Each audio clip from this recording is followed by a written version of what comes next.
ශ්‍රද්ධා සම්පන්න පින්වතුනි, බොහෝ කාලකට පසු අපට අවස්ථාව ලැබුණේ බුදුරජාණන් වහන්සේ වදාළ ධර්මය ඉගෙන ගනිමින් තම තමන්ගේ නිවන් මඟ උපදවා සම්පූර්ණ කර ගැනීම පිණිස කළ යුතු දේ කුමක්ද, කෙසේද ඒ කරන්නේ කියන කාරණය ගැන කතා කරා. අපි කලින් වැඩසටහන් වලදී දිගටම කළෙත් එය. අපි දිගටම කළ යුත්තේ එයමයි. නිවන් මඟ පාද ගන්නටත්, නිවන් මඟ සම්පූර්ණ කර ගන්නටත් මොනවද කරන්න තියෙන්නේ, ඒ දේ කොහොමද කරන්නේ කියලා ඉගෙන ගැනීම. එතකොට නිවන් මඟ පාද ගැනීම පිණිසත්, ඒ සම්පූර්ණ කර ගැනීම පිණිසත් කළ යුත්ත දන්නේ නැත්නම්, ඒ දේ කරන්නේ කොහොමද කියලා දන්නේ නැත්නම් ධර්මයෙන් කිසිම අර්ථයක් අපට ලබන්න බෑ. අපේ ධර්මයේ තියෙන දහම් කරුණු දැනගෙන ඉඳීම තියෙන්න පුළුවන්. දහම් පාඨ ඉගෙනගෙන තියෙන්න පුළුවන්. ඒව මතක තියෙන්න පුළුවන්. යම් පුණ්‍ය ක්‍රියා කරන්නත් පුළුවන්. නමුත් එපමණකින් ඒ කියන්නේ දහම් කරුණු දැනගෙන සිටියට, ධර්ම කරුණු කතා කරාට, යම් යම් පුණ්‍ය ක්‍රියාවල නිරත වුණාට එපමණකින්ම ඒ නිවන් මඟ දැන ගැනීමත්, නිවන් මඟ වැඩිවීමක් නොවිය හැකියි. නිවන් මඟට පැමිණ නිවන් මඟ වඩන්නට, නිවන් මඟ සම්පූර්ණ කරන්නට ඊටාම පිරිසිදු විදිහට, නිවැරදි විදිහට කළ යුත්ත සහ කළ යුතු දේ ගැන දැනුමක් තියෙනවා. ඒතර ඒ කළ යුතු දේ සහ කළ යුතු දේ කුමක්ද කියලා දැනගන්නත්, ඒ කොහොමද කරන්න කියලා දැනගන්නත් ඒ දැනුම තියෙන කෙනාට කරුණු ගොඩාක් නොදන්නවා වෙන්න පුළුවන්. එහෙනම් කරුණු ගොඩාක් දැන ගැනීම නිවැරදි මාර්ගය දැනගන්නවා බවටපත් නොවිය හැකියි. ඒ නිසා අපි ඉගෙන ගන්න දේ, ධර්මයේ ඉගෙන ගැනීමේදී අපේ උත්සාහය, අපේ නිවැරදි දැකීම විය යුත්තේ කරුණු ගොඩාක් ඉගෙන ගැනීම, අරක මේකයි මේක මේකයි කියලා සංසන්දනය කර කර පරීක්ෂා කර බැලීම. ඒක නෙවෙයි. නිශ්චිතව එක එල්ලේම බුදුරජාන් වහන්සේ පෙන්වූ නිවන් මඟ මෙයයි කියා පෙන්වූ දේ හඳුන ගන්න උත්සාහ කරනවා. ඒ නිවන් මඟ මෙයයි කියලා දැනගත්තොත් එපමණකින්ම ඔහු ඒ දැනගන්න කෙනා අතිශයින්ම සංසිඳෙනවා. ඔහු සිත කය වචනය කියන තොන්දරින්ම අතිශයින්ම සංසිඳෙනවා. මොකද ඔබ හිතන්නේ කියන්නේ? ඉදිකට්ටක් නැති වෙච්ච කෙනා හොයනවා. එයා සිත කය වචනේ තුන්දරම වෙහෙසෙනවනේ. ඉදිකට් නැති වුණ ඉදිකට්ටේ ශේයාවක් දැක්කම එපමණකින් අර කලබලේ අඩු වෙලා එයාගේ අර අනවශ්‍ය වෑයම අයින් වෙලා යනවනේ. අනවශ්‍ය වෑයම වෙහසක් නේද? දැන් බලන්න අපි නිවන් මඟ මොකක්ද කියලා හොයන්න පොත්පත් කීයක් පෙරලෙනවා. නේ? කොච්චර මේ අධ්‍යයනය කියලා එකක් කරනවා, එහෙම නැත්නම් පරීක්ෂණය කියලා එකක් නේ. මේ වගේ වචන භාවිත කර කර නේද? දැන් අවුරුදු කීයක් කළාද? නමුත් බලන්න තම තමා දේශ බලලා ඉපදුණු සංසිනීමක් තියෙනවද? පෞද්ගලික තමා තුළ වේවා, තමාගේ නිවසේ අය සමග වේවා, එහෙම නැත්නම් ලෝකයේ ගැන හිතන දේ ගැන වේවා, සිත ගත්තත්, කය ගත්තත්, වචනේ ගත්තත් සංසිඳීමක් තුළ රැඳී ඉන්න පුළුවන් කමක් තියෙනවද? විනාඩි 5ක් ආඩි වෙලා භාවනා කරගන්න, නැත්නම් සමාධි මාත්‍රයක් උපදවගෙන වඩන්න. දැන් අවුරුදු 10ක් 15ක් 20ක් බණ අහන අයට පැය භාගයක සමාධිය තුළ ඉන්න පුළුවන්ද කියලා අපි බලන්න ඕන. එහෙම නැත්නම් ගෙදරට අපි හිතමු මෙච්චර ඕනේ නැහැ. ලයිට් යනවා රැයට. ලයිට් යනවා. සිත කය වචනේ මොකද වෙන්නේ?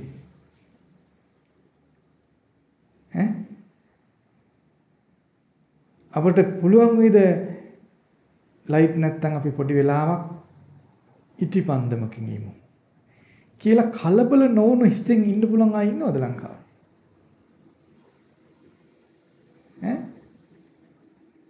ඉන්නවද? නමුත් ඒ ධර්මය දන්නේ නැද්ද? දැන් මම කියන්නේ තේරෙනවද? ධර්මයේ තුලින් මොකක්ද අපට උපදවා දෙන්නේ?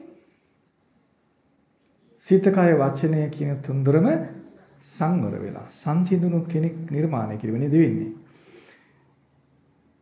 දැන් ඉදිකට නැති වෙලා හොයන කෙනා නොකනබ හොයනවනේ. ඉදිකටක සේයාවක් දැක්කත් ඒ හෙවිල්ල නතර වෙනා ඒක අත්හැරිනවනේ. එයින්ම සංසිඳලා නේද? තේරෙනවද කියන්නේ? එහෙනම් මේ ධර්මයේ සොයනවා කියලා ගොඩාක් ගන්න මහන්සියීම නොසන්සිනීමක් තියෙනවනේ. ඒ නිසා තමයි මේ ලයිට් ගියත් කැළඹෙන්නේ. නේ? හොද්දෙලුණු ටිකක් නැතුනොත් කැළඹෙනවා. ලයිට් නැතුනොත් කැළඹෙනවා. නේ? අපි අපේක්ෂා කරනවා මේ ලෝකයේ හරියට මේ සර්ව සම්පූර්ණ ලෝකයක් තිබේවා. කිසි වරදක් වෙන්න බෑ. මුකුත් එහෙම වෙන්න බෑ. එහෙම වී නොහැකි. ලයිට් තිබුණොත් පැය 24ම අපිට ලයිට් තියෙන්න ඕන. පොඩ්ඩක් අඩු වෙන්න බෑ. ඉන්ටර්නෙට් තිබුණොත් සම්පූර්ණ හොඳටම තියෙනවා. නැති වෙන්නේ නැතිනොත් අපිට කේන්ති යනවා. නේ? නමුත් අපි ධර්මය දන්නවා. විය හැකිද? මොකද්ද අරුද? ඇයි මේ සුළු දෙයකට කලබල වෙන, කිපෙන, අරගල කරන, අනුන්ට බනින, වාද කරන, රණ්ඩු කරන. හොද්දේ ලුණු නැත්තම් අම්මට මේ බනින්නේ. ලයිට් කැපුවොත් කාටද බනින්නේ? ඒතර මේ වචනේට මොකද වෙන්නේ? නේ? ඒතර අපිට පේනෝනේද සමස්තයක් වශයෙන් හිතන්න එපා. නමුත් තනි තනියෙන් වෙන දේ බලන්න ඕන. තනි තනියෙන් බලපුවම මේ සමස්තය බවට පත්වල තින්නේද? කොහොම නමුත් තනි තනියෙන් අරගෙන බැලුවත් සමස්තය දෙස බැලුවත් සම්මතන කලබල කර ගැනීම නොසන්සිඳීම නේද? සිතෙනුත් කයිනුත් වචනෙනුත් නොසන්සිඳීමක් නේද? ඒ මොකද සංසිඳීම කියන දේ පිහිටලා නැහැ. සංසිඳීම පිහිටන්න ඕන. සංසිඳීම පිහිටන්න ඕන. සංසිඳීම පිහිටන්නට නම් මොකද වෙන්න ඕන? දැන් අපිම දන්නේ නැහැ ලයිට් කපම ඔක්කොම කිපුණානේ. නේ? කිපුන්නේ නැද්ද? කවුරුත් කතා කරනවා මේක ස්වභාවයක් මොනවා ප්‍රශ්නයක් ඇති මේ හදාගන්න එක ලෝක. හැටියන්නේ ලෝකේ. අපි දුමු පාරේ යනකොට වාහනයක් කැඩිලා නතර කරලා දෙනවා. අපි කී දෙනෙක් බනිනවද? අපිට හිතෙන්නේ නැහැ මේ ස්වභාවය මොන හරි වෙලා ඇති. හැටියක් කියලා සංසිඳුණු සිතක් කියන කී දෙනෙක් ඉඳීද? සංසිඳුණු සිතින් ඒ ගැන හිතන්නේ. ඉඳීද? නෑ නේද? මොකද මේ නොසන්සිඳීමටපත් වෙලා තියෙන්නේ. සංසිඳීම ඉපදිලා නැහැ. පිහිටලා නැහැ. නේද? සංසිඳීම ඉපදුණොත් පිහිටියොත් නොසන්සිඳීම පිස නිමිති ඉපදුනාට නොසන්සිඳෙන්නේ නැහැ. එහෙනම් බුදුරජාණන් වහන්සේ ශ්‍රාවකීන් ලෝකයේ කැළඹුලාට කැළඹෙන්නේ නැති අය. අපි බණ ඉගෙන ගන්නකොට අපි ධර්ම ඉගෙන ගන්නකොට බුදුරජාණන් වහන්සේ ප්‍රමුඛ භික්ෂූන් වහන්සේලාට ඇතිවෙච්ච විවිධ සිදුවීම් ගැන කතන්දර තියෙනවා. ශ්‍රාවකින්ට ඇතිවෙච්ච විවිධ සිදුවීම්. ඒ බඳු සිදුවීම් හේතු කොටගෙන උන්වහන්සේලා තුළ කැළඹීමක් නොවුණු බව ධර්මයේ තුල අපි ඉගෙනගෙන තියෙනවානේ. නමුත් බලන්නකෝ අපිට ලයිට් ගිය ගමන් අපි කැළඹිලා යනවානේ. වැස්ස ගමන් කැළඹෙන ඕන දෙයියන්ගේ මොන දෙවියන්ද දැන් ලංකාවේ දෙවිවරුන්ට කොච්චර බණිනවන්නේ? දැන් 33 කෝටියක් දෙවියෝ කියලා එන්න වචන පවක් කියලා මිසු ගැරහීමක් මිසක දෙවියෝ සූදානම්ද වහිනකොට පායන්නේ? දැන් අපි බලන්න අපි හිතන විදිය වහිනකොට අපි කියන අනේ දෙවියනි පායන්න කියලා. පායනකොට කියන අනේ දෙවියනි වහින්න කියලා. ඉතින් ඒක ඊට කර දෙන්නද දෙවියෝ ඉන්නේ? හරි වැඩක් නෙමෙයි. එහෙනම් අපිට මුකුත් ඕනේ නැහැ නේ. ඒ නේද? දෙවියෝ ඔක්කොම දැන් සැදී පැහැදී දෙවිවරු ඉන්නවා. දැන් අපිට වහින්නට පායන්න. මෙහෙ මොකක් හරි ලයිට් නැත්තම් ස්විච් එක දාලා ලයිට් පත් වෙනවා වගේ. වහිද්දී වුණ අපි කියන දෙවියනි පායන්න. පායද්දී කියන දෙවියනි දැන් නම් වහින්නේ. ආයි මොකටද එහෙනම් මේකම අපි අඩු ගන්න මේ නිම්මාන රතිරට යන්න ඕනේ නැහැ නේ. මේ හොඳයිනේ. දෙවියෝ ඔක්කොම මෙහෙට කරලා දෙනවා නම් අපි මොකටද දෙවියෝ ලෝකයන්නේ? එහෙම වෙයිද? එහෙම සැදුණු ලෝකයක් ඉදීද? අම්මටවත් පුළුවන් ද අපිට ඕන දෙයක් ගලත ඒකක් හදලා දෙන්න. එහෙම බලාවක් නැහැ නේද? එහෙම පුළුවන්ද? එච්චරවත් පුළුවන්කමක් තියනවාද? කඩේකට කියලා බඩුවක් ගන්නකොට ටක් ගාලා දෙන්න පුළුවන් දෙයයිද? චුට්ටයි ඉන්න කෙනව නේද? ඒ ටික ඉවසන්න අපිට පුළුවන්ද? ඈ? එහෙව් අපි කොච්චර බණ කතා කරනවද බලන්න. කොච්චර ධර්මයේ දන්නවද බලන්න. එහෙව් අපේ දහම් දැනුම අප සුගතියට පමුණවාවිද? කඩේට ගිහිල්ලා බඩුවක් කිරලා මැනලා දෙනකන් ඉවසීමක් නැති අපි. හදිසියේ ලයිට් නැති වුණොත් ඉවසීමක් නොවන අපි. හදිසියේ පොඩ්ඩක් පෑවුවොත් මේ මොන කරදරද වහින්නේ නැහැ කියලා හිතෙන අපි. පොඩ්ඩක් වැස් වැඩුණොත් මේ මොන කරදරද පායන්නේ නැහැ මේක නම් මේ ආණ්ඩුවේ වැඩක් කියලා හිතන අපි. ඇයි ධර්මයේනේ අපි ගන්නෙ නේද? දැන් රජ්ජුරුව ආධාරමිකයි වහිනවා කියනවා. දැන් රජ්ජුරුව ආධාරමිකයි පායනවා කියනවා. දැක්කද ධර්මයේ හැසිරීම කියන එක කොහොමද අරන් තියන්නේ අපිනේ? එවෙනේ තියෙන්නේ ලෝකේ. මේ ස්වභාවය නේද? ඒව පව අපි ගන්න සංසිඳීමෙන් එක්කද නැහැ. එතකොට අපි එබඳු මේ සුළු දෙයට හීනයක් දැක්කත් අපි කලබල වෙනවානේ. නේද? අල්ලපුකට රේඩියෝ එක හයියෙන් දැම්මොත් අපි කලබල වෙනවා. නේද? එතකොට එහෙම අපි දැන් බලන්න ලංකාවේ වාහනයක් ඇක්සිඩන්ට් වුණොත් ඒ මනුස්සයා දාලා දුවනවනේ වාහනේ. ඒ මනුස්සයා ගහයි මරයි කියලා හිතනවනේ. ඉතින් එතකොට අපි සංසිඳීමක නෙවෙයි ඉන්නේ. ඉතින් එහෙම අපි ධර්මයේ කොච්චර දැනගත්තත් එබඳු සිතකින් අපි සුගතියට යැවේද? යැවෙන්නේ නැහැ. නේද? තේරුණාද? යැවෙන්නේ නැහැ. එහෙනම් අපි මේ සංසිඳුණු සිතක් අතුව වාසය කළ යුතුයි නේද? දැන් බුදුරජාණන් වහන්සේගේ ශාසනය එකල ඇතිවෙච්ච සිද්ධි මුල් වෙලා බුදුරජාණන් වහන්සේ ප්‍රමුඛ ශ්‍රාවකයෝ කලබල නොවි සිටි බව අපි ධර්මයෙන් ඉගෙන ගන්නව නේ. ඇයි දැන් මේ ධර්මදර උපාසක උපාසිකා භික්ෂු භික්ෂුණී මේ කොයි කවුරුද දැන් ධර්මය දන්නවනේ? ඉස්සෙල්නම් භික්ෂුන් ධර්මය දන්නවා. අද උපාසකයි ධර්මය දන්නේ. අද භික්ෂුන් ධර්මය දන්නවා අඩුයි. මොකද භික්ෂුන්ට වෙලාවක් නැහැ. භික්ෂුන් වැඩ ගොඩක් කට්ටිය සමහරට හනියනේ. උපාසකයි දන්නවා. දැන් ඕගොල්ලෝ බලුවොත් සූත්‍ර පිටක ඔක්කොම කියවලානේ. මම සූත්‍රයකවත් තාවක දන්නවා කියලා දන්නවනේ කවුරුත් කියවලා. ධර්ම ගොඩාක් දන්නවා. ඒතර එකල එහෙමත් නැහැ. නමුත් එකල සංසිඳීමෙන් හිටියා නේද? මේකල මං සංසිඳීමක් උපදින්නේ නැත්තේ ඇයි? මේ සංසිඳීමක් නැත්තේ පුංචි සිද්ධියෙන් කැළඹෙන්නේ. ඒක සුදුසු නෑ නේද? කියන්නේ අපිට එන අනාගතයේ ආරක්ෂාව ගැන විශ්වාසයක් නෑ නේද? ඈ? දැන් ලයිට් ගින් මොනවාරි ප්‍රශ්නයක් කළා අපිට ඒකෙන් කලුරිය කරන්න වෙනවා. අපිට සංසිඳීම නෙවෙයි මැරෙන්න වෙන්නේ. ගෙදර කෑම සවුත් වෙලා ඔන්න එතන අපිට නොසංසිඳීමකින් ඉන්න වෙනවා. දැන් ගෙදර කෑම සතියක් සවුත් වුණොත් එහෙම එක්ක අම්මා එක්ක තරහ වෙන නැත්නම් බිරිඳ එක්ක තරහ වෙලා තරහක් නෙති. ඒතර ඒ ඇස්සේ මැරිලා යනවා. මොකද වෙන්නේ? මොකද අපිට මේ නොසංසිඳුණු සිතෙන්ම මැරෙන්න උන. කොහේයිද? ඒතර අපේ දහම් දෙනම අපට උදව් කරයිද අපෝ ගෙනියයිද? ඈ? දැන් තේරෙනවද අපි ඉන්න තැන සුදුසුමන්දි කියලා. එහෙනම් අපි ඉන්න තැන නිවැරදි කර ගන්නට නම් මොකද්ද කළ යුත්තේ? සංසිඳුණු කෙනෙක් වෙන්න ඕන. සංසිඳුණු කෙනෙක් වෙන්නේ අර නොසංසිඳීමේ ස්වභාවය බැහැර වීමෙන්. ධර්මය අධ්‍යයනය කරන කෙනා, ධර්මයේ දන්න කෙනා ආර්ය සත්‍ය හතරෙන් එකක් හෝ දැනගත්තොත් ඔහු සංසිඳෙනවා. දුක්ඛාරය සත්‍ය, දුක්ඛ සමුදය ආර්ය සත්‍ය, දුක්ඛ නිරෝධ ආර්ය සත්‍ය, දුක්ඛ නිරෝධ ගාමිනී පටිපදා ආර්ය සත්‍ය කියන ආර්ය සත්‍ය හතරෙන් එක් සත්‍යයක් හෝ යමෙක් දකිනවා. ඔහු සංසිඳෙනවා. මොකද එක ආර්ය සත්‍යයක් දකින්න කෙනා අනික් ආර්ය සත්‍ය ඒ හතරම දකිනවා. එයාට දැක ගන්න පුළුවන්. ඒක බුදුරජාණන් වහන්සේ පෙන්නනවා.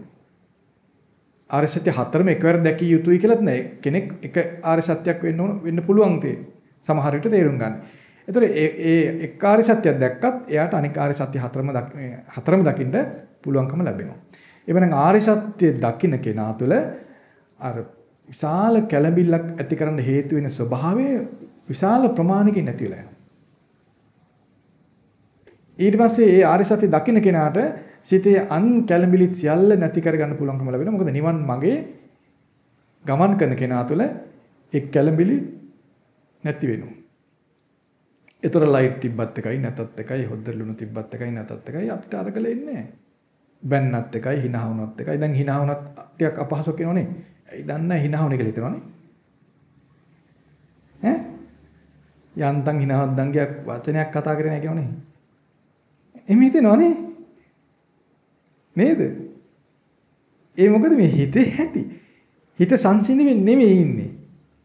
අන්නේ ස්වභාවය අපට බාධාවක්. ඒක නැති කරගන්න ඕනේ. ඒක නැති වෙන්න නම් නිවන් මාර්ගට පැමිණෙන්නම ඕන. නිවන් මාර්ගට පැමිණෙන්න ආර්ය සත්‍ය ගැන අවබෝධය තියෙන්න ඕන. ඒ නිසා ඒ නිවන් මාර්ග දැන ගැනීම පිණිස අප ධර්මය ඉගෙන ගන්න ඕන. ඒතර අද අපි මෙතෙක් කලුත් අපි කතා කළේ ඒවම තමයි නිවන් මාර්ග අඳුන ගැනීම පිණිස වෙන ධර්මයන් අපි ඉගෙන ගත්තා. අදත් මම කල්පනා කළේ ඒ බඳුම දේශනාවක් ගැන කියලා දෙන්න.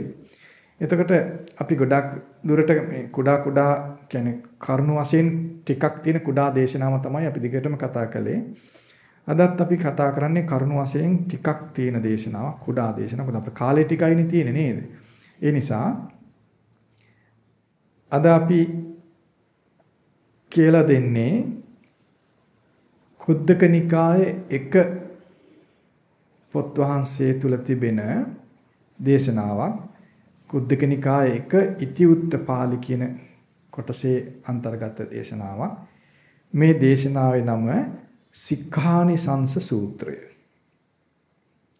සීලමය ආනිසංසය ගැන කිව්ව දේශනාව. මේ දේශනාවේ මේ විදිහට කියා දෙනවා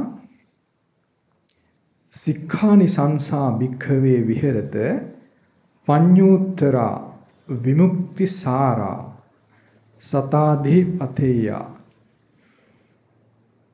මහණෙනි සීලේ ආනිසංස දැනගනිමින්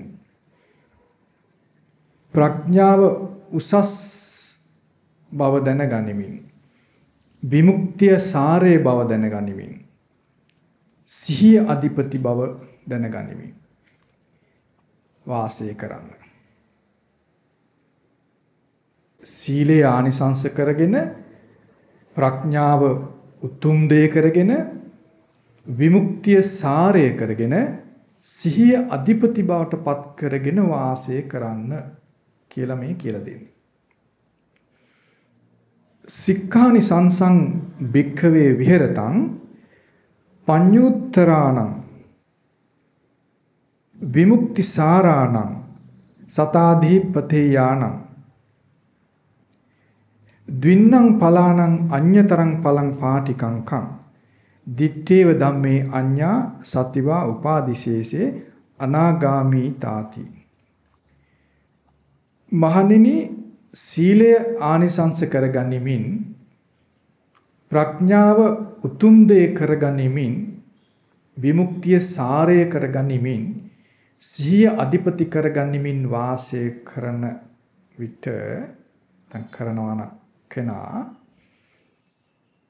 ප්‍රතිඵල දෙකක් අතුරින් එකට කැමති විය යුතුයි. මෙලවදීම අරහත්ත්වයට පත්වීම හෝ කෙලෙස් එතන උපාදාන යම් ප්‍රමාණයක් තිබේ නම් අනාගාමි බවට පත්වීම. මෙලවදී මේ දෙකට කැමති වෙන්න ඕන. ඒ දෙකෙන් එකට කැමති වෙන්න ඕන. ඒ කොහොම කෙනාද? බලන්න කියන්නේ කැමති වෙන්න කියලා කියන අකමැති වෙලා බෑ. එයා කැමති වෙන්න ඕන. ඒ ප්‍රතිඵල දෙක අතරින් එකට කැමති වෙන්න. මෙලවදී ඊළඟ ජීවිතේ නෙමෙයි. දැන් ඔයගොල්ලෝ මොකටද කැමති වෙන්නේ? ඔයගොල්ලෝ මෙලව කැමති වෙන්නේ ලස්සන ගයක්, ලස්සන වතු යායක්. එහෙම නැත්නම් විදේශ ගමන් ඒවා මං අකමැති ඒවා අතරින් කියලා නෑනේ මං ඒවා විඳින්න එපා කියලා නෑ නේද? ඊළඟට පරලොව මෙලව කැමති වෙනවද දැන් අරහත්ත්වයට හෝ අනාගාමී තත්වෙන් දෙක එකට කැමති අය කවුද ඉන්නේ? හිතන්න බයයිනේ. හිතන්න බයයිනේ.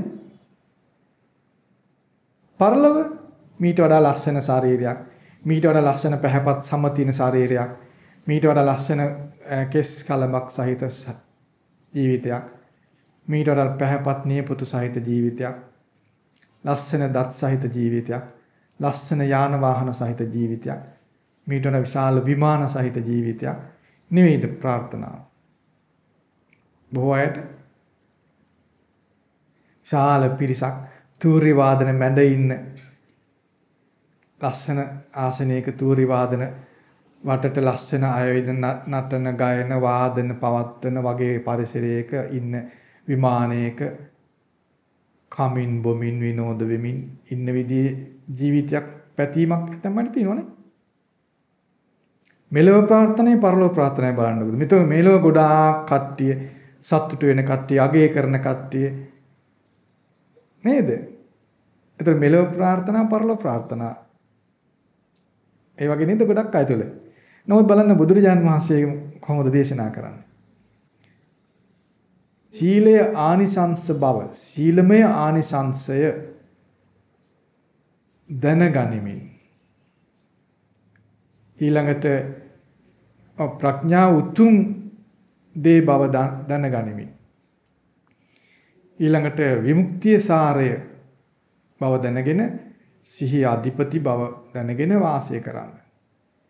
ඒ සුදුසුකම් ඒ ස්වභාවයන් ඇතුව වාසය කරන්න කියනවා. ඒතර වාසය කරන්න කියන කෙනාගේ ආනිසංසය සීලය වෙන්න ඕන. සීලය ආනිසංසය. ඊළඟට එයාගේ ජීවිතයේ උතුම් දේ ප්‍රඥාව. එයාගේ සාරය, එයාගේ ජීවිතයේ සාරය විමුක්තිය. එයාගේ අධිපතියා පාලනය වෙන්නේ කාගෙන්ද? සිහියෙන්. මෙන්න මේ ධර්මතා හතරෙන් යුක්තව වාසය කරන්න කියනවා. ඒ ධර්මතා හතරෙන් යුක්තව වාසය කරන කෙනා ප්‍රතිඵල දෙකක් අතුරින් එකකට කැමති වෙන්න කියනවා. මෙලවදීම එක්ක අරහත්ත්වයටපත් වෙනවා, කෙලස් ටිකක් ඉතුරු වෙනනම් අනාගාමී වෙනවා කියනවා. ඒ දෙකෙන් එකට කැමති වෙන්න කියනවා. බලන්න කොයිතරම් ධර්මයේ කරුණ සහිතයිද? ධර්මයේ අපිට කොයිතරම් ඍජු ප්‍රකාශ වලින් යුක්තයිද? අපි නිශ්චිත තැනක පිහිටවනවාද? අපි නිශ්චිත තැනක පිහිටවනවනේ. අර දුවන්න මෙහෙ දුවන්න තේරෙන්නේ නැහනේ, හරි වැඩේනේ, මොකද්ද දන්නේ නැහනේ, හරි සංකීර්ණයි. එහෙම හිතන්න අපිට පෙළඹෙනවා. හරි ගැඹුරුයි මේ කියලා අර ඔළුවම කරගෙන කල්පනා කර කර ඉන්න. ඒ වගේ තත්තර විපත් කරනවා. දැන් පයිතකරස් ප්‍රමේය කියනවනම් අපිට හිත ඉන්නවනේ. නේ? ඇඟිලිත් උස්සගෙන කල්පනා කරනවා මේ මොකද්ද මේ? අපි එහෙම හිටි කාලක් තිබුණානේ. දැන් බුදුරජාණන් වහන්සේ අපි එහෙම අමාරුයි දාලා නැහැ නේ. එහෙම එකක් පේන්නේ නැහැ නේද මෙතන? මොකද මේ ලෝක විශ්ේ තියෙන ආස්වාදෙට එකයි ආදීනව ගොඩයිනේ. නේද? ඇඳුමක් ඇඳත් ආස්වාදෙට එකයි ආදීනව ගොඩයි. නේ? කොච්චර ලස්සන කමසක් වුණත් ගෙදරට ගම්පසේ ගලලා ෂර්ට් එක නැතුව ඉන්න හිතෙනව නේ. ඈ? හිතෙනවද නැද්ද? ටයි කෝට් ගහන බුරුවට යනවා එළියේ. ඇතුළේ අම්මෝ කියලා ගලවන නේද ඒක? මොකද? ආස්වාදෙ ටිකයි අනුන්ට රැවටිලා මේක ඇඳෙන ගියාට පීඩාවෙන් ඉන්නේ. නේද? බුදුරජාණන් වහන්සේගේ ධර්මය එහෙම නැහැ. බුදුරජාණන් වහන්සේගේ ධර්මයේ තුල අපව නිශ්චිත තැනක තියෙනවා, කලබල නොවන තැනක. දඟලන දෙයක් නැහැ, කලබල කරන දෙයක් නැහැ. බලන්න කුඩා දේශනාවක් තුල අපට පෙන්වනදී සික්ඛානි සංසානං භික්ඛවේ විහෙරතං පඤ්ඤුත්තරාණං විමුක්තිසාරාණං සතාධිපතේයාණං ද්වින්නම් පලාණං අඤ්‍යතරං පලං පාටිකංකං. මහණෙනි, සීලමය ආනිසංසය දැනගෙන ප්‍රඥා උතුම් දේ බව දැනගෙන විමුක්තිය සාරය බවට පත් කරගෙන නැත්නම් විමුක්ති සාරය බව දැනගෙන සිහි අධිපති කරගෙන වාසය කරනවා නම් ඔහු මෙලවදීම ප්‍රතිඵල දෙකක් අතරින් එකට කැමති වෙන්න ඕන කියන. ප්‍රතිඵල දෙක මොකද්ද? අරහත්ත්වේ නැත්නම් කෙලස් ටිකක් ඉතුනොත් අනාගාමි බව. අපි අවංක සිතින් ධර්මයේ ඉගෙන ගත්තොත් මේ ධර්මයේ දකිද්දී නොදැක්කා වගේ අපි යයිද? බුදුරජාණන් වහන්සේගේ ධර්මයේ ඉගෙන ගන්න අයට මෙබඳු දේශනා කොච්චර ඇහැට ගැහිලා ඇද්ද? කොච්චර මුණ ගැහිලා ඇද්ද? දැක්කේ වගේ ගිහින් ඇති නේද එහෙනම්? දැන් බුදුරජාණන් වහන්සේගේ ධර්මය තුළ මේ ප්‍රකාශ ඍජුයි නේද? නිශ්චිතයි නේද? අපි මොනවා හරි හොයනවා නම් මේ තියෙන්නේ කියලා පෙන්වන්නව ගඩ නේද මේ? හොයන්න එපා මේ තියෙන්නේ කියලා. ඒතර අපි ඒක පෙන්වද්දි අපි ඒක දකින්න වගේ කෝ කියලා හොයනකොට එහෙම වැඩක් නේද මේ? දැන් අපි බණ අහද්දි මේ වගේ ප්‍රකාශ කොච්චර ඉගෙනගෙන ඉතරනේ. එහෙනම් ගොඩාක් බණ නොඇසුවත් ඩිංගක් බණ ඇසුවත් මෙබඳු ඍජු ප්‍රකාශ අපට මුණ ගැහෙනවා ඕන තරම්. අපි එතකොට නිවැරදි දේ සොයලා තිබුණා නම් අපය පිළි අරගෙන නේද? එතකොට නිවැරදි දේ නොසේවා අපි වෙන මොනවා හරි හොයනවනම් අපේ සංසිඳෙන්නේ නැහැ නේ. සෙවීම ඉවර නැහැ. සංසිඳෙන්නේ නැහැ. දැන් නිවැරදි නිවන් මඟ හෙව්වනම් මෙලට හම්බෙලා තියෙනවා බහුතරයක් දෙනාට. අයි මේ සූත්‍ර පිටක කියවන් ගියත් ඒක තියෙනවා. හැම තැනකම තියෙනවා. මහණෙනි මේයි, මහණෙනි මේ විතරයි, මහණෙනි මේ විතරයි කියලා හැම තැනකම මේක කියනවා. නමුත් ඒක අතන් පිටු පෙරලනවා වගේ පෙරල යනවා වගේ කෙරෙනවා මිසක. ඉතින් මේ ධර්ම ශ්‍රවණේ අසාර්ථක එකයි. අපේ ඉලක්කය නිශ්චිත නැහැ. අයි මොකටද අපි මේ කරන්නේ කියලා නිශ්චිත නැහැ. ඇතැම් විට අපිට කරන්න දෙයක් නැති නිසා ඔහි කරගෙන යනවා. එහෙම නෙමෙයි. අපි ඉලක්කයක් අතුව වාසය කරන්න ඕන.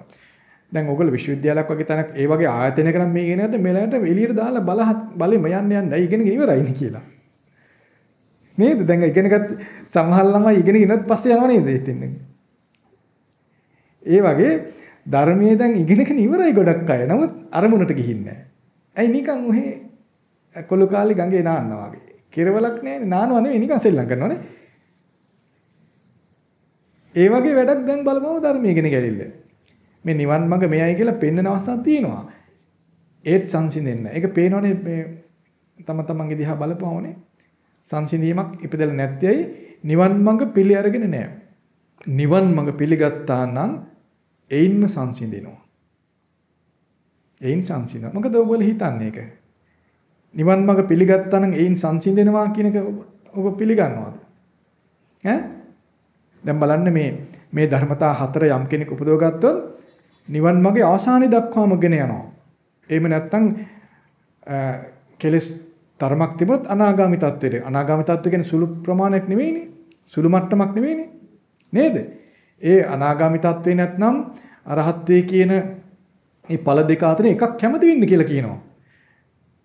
බලන්න මේ ප්‍රකාශ කොච්චර අපට මේ නිවීමක් ඇති කරන බය බැහැර කරන අපි නිශ්චිත මිනිසුන් බවට පත් කරනවාද නේ? එතන මේ ප්‍රකාශය පිළිගත්තත් අපේ ධර්මතා හතරක් නේ මෙතන පෙන්නන්නේ. මොකද ධර්මතා හතර? සීල ආනිසංශය, සීලමය ආනිසංශය ගැන අපට පෙන්වා දෙනවා. ඊළඟට ප්‍රඥාව උතුම් දේ බව පෙන්වනවා. ඊළඟට විමුක්තිය සාරය බව පෙන්වනවා. ඊළඟට සිහිය අධිපති බව පෙන්වනවා. ඒ කියන්නේ ශ්‍රාවකයාගේ ජීවිතය තුළ තිබිය යුතු අංගමේ පෙන්වනවා. ශ්‍රාවකත්වයට අයිති දේ. ශ්‍රාවකයා කියන්නේ බඹසර ජීවිතය ගත කරන කෙනා. බඹසර ජීවිතයට අයිති දේවල් මේ පෙන්වන්නේ. බඹසර ජීවිතය කියලා කියන්නේ ආර්ය අෂ්ටාංගික මාර්ගයට යමෙක් ආර්ය අෂ්ටාංගික මාර්ගය පුරුදු කරද්දී ඔහු බඹසර ජීවිතය ගත කරන කෙනෙක්. ඒතර බඹසර ජීවිතය අංග හතරකින් යුක්තයි. ඒ අංග හතර එකක් තමයි සීලමය ආනිසංශය. අනික මොකද්ද? ප්‍රඥාව උතුම් බව. අනික විමුක්තිය සාරය බව. අනික සිහිය අධිපති බව. මෙන්න මේ අංග හතර තමයි බඹසර ජීවිතයේ ප්‍රධාන අංග. මේ අංග හතරෙන් තොර බඹසර ජීවිතයක් නැහැ.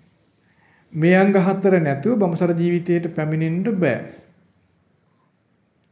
පැහැදිලිද? ඒතර බලන්න අපිට මේ ධර්මය නිවන් මඟ හොයන කෙනෙකුට දුකින් නිදහස් වෙන්න ඕන කියලා ධර්මය ඉගෙන ගන්න කෙනෙකුට මෙබඳු පහසු ධර්මයක් මුණ ගැසුනොත් ඔහුගේ මහන්සිය වෙහෙස ගොඩක් අත්හැරෙනව නේද? මේ ධර්මයේ පිළිගත්තොත් ඔහුට තිබෙන්නේ මේ ධර්මතා හතර පුරුදු කර ගැනීම. මේ ධර්මතා හතරෙන් යුක්තව වාසය කිරීම. ඒ භාගතුන් කියන්නේ කොහොමද? සික්ඛානි සංසා භික්ඛවේ විහෙරත. මහණෙනි සීලමය ආනිසංසයෙන් යුක්තව වාසය කරන්න. සික්ඛානි සංසා භික්ඛවේ විහෙරත. සීලමය ආනිසංසයෙන් යුක්තව වාසය කරන්න. ඊළඟට ප්‍රඥාව උතුම් දේ විදිහට වාසය කරන්න. විමුක්තිය සාරය කරගෙන වාසය කරන්න. ඒතර අපි බඹසර ජීවිතේ නම් අපි ගත කරන්නේ, ඒ කියන්නේ අපි ආරෂ්ඨංග මාර්ගයේ නම් පුරුදු කරන්නේ අපි ලැබපු ආනිසංසය කුමක්ද? සීලය. සීලමය ආනිසංසය අපේ ජීවිතේ තියෙනවා. අපේ උතුම්ම දේ බවට පත් වෙන ප්‍රඥාව. අපේ සාරය වෙන්න ඕන විමුක්තිය. අපේ ජීවිතේ පාලනය කරන ප්‍රධාන දේ බවට පත් වෙන්න ඕන සීය. සීය අධිපති කියන්නේ ඒකට. දැන් බලන්න මේක තියෙනවද? ලයිට් ගිය ගමන් මොකද උනේ? අපේ අධිපතියා කොහෙද හිටියේ? කැමරාස් නැති වෙනකන් අපේ අධිපතියා කොහෙද හිටියේ? අධිපතිය කියලා කියන්නේ අපිව පාලනය කරන කෙනා. අපි කියන්නේ අපේ වචනය, සිත, කය, වචනේ තුන්දරම පාලනය කරන සමර්ථයි අධිපතියා. රටක ජනාධිපතිනොත් සිළු දෙනා පාලනය කරන්න සමර්ථ වෙන්න ඕනේ. නේද? එහෙනම් අපව පාලනය කරන්න යමෙක් සමර්ථ නම් අපි අධිපති. දැන් අපේ අම්මා තාත්තා පාලනය කරද්දී අම්මා තාත්තා අපට අධිපති වෙලා තියෙනවා නේ. නේද? දැන් ඔය කියන්නේ පුරුෂාධිපත්‍ය කියලා කියන්නේ. එයි ස්ත්‍රීන් පාලනය කරනවා කියලා අදහසින්. එහෙම එකක් නෑ. ස්ත්‍රිය පාලනය කරන්නේ පුරුෂයා. නේද? පුරුෂයා දෙකට තුන නැමෙලා බඩවැල් වගන්නේ ස්ත්‍රිය පස්සේ. ඒතර මිනිස්සු හිතන පුරුෂාධිපත්‍යයක් නැහැ. සැබෑ අධිපතියා කවුද මිනිසුන් පාලනය කරන? සිහිය. සිහිය තමයි මිනිසුන් පාලනය කරන සැබෑම අධිපතියා. මිනිසුන් පාලනය කරන අධිපතියා යම් මිනිසීන් තුළ බිහි වෙද්ද සමාජය පාලනය වෙනවා. බලන්න දැන් අපි පොලිසිය හමුදාවේ ඉන්නවා කියන පාලනය කරන්න. ඒගොල්ලන්ට වෙලාවට මුකුත් කරන්න පුළුවන් මට්ටමක් එනවා සමහරවල්ලාට. ඒගොල්ලෝ මුකුත් කරගන්න බෑ නේද? කිසිවෙකුට කිසිවක් කරගන්න බැරිද මිනිස්සු කැළඹෙනවනේ වෙලාවකට. නේද? කොහෙද අධිපතියෙක් ඉන්නේ? ඒ වහේනම් නාමික අධිපති බවන්නේ ලෝකේ සාමාන්‍ය ලෝකේ.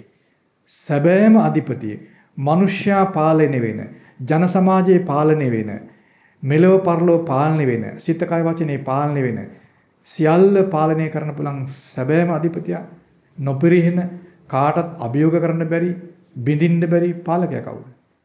සිහිය.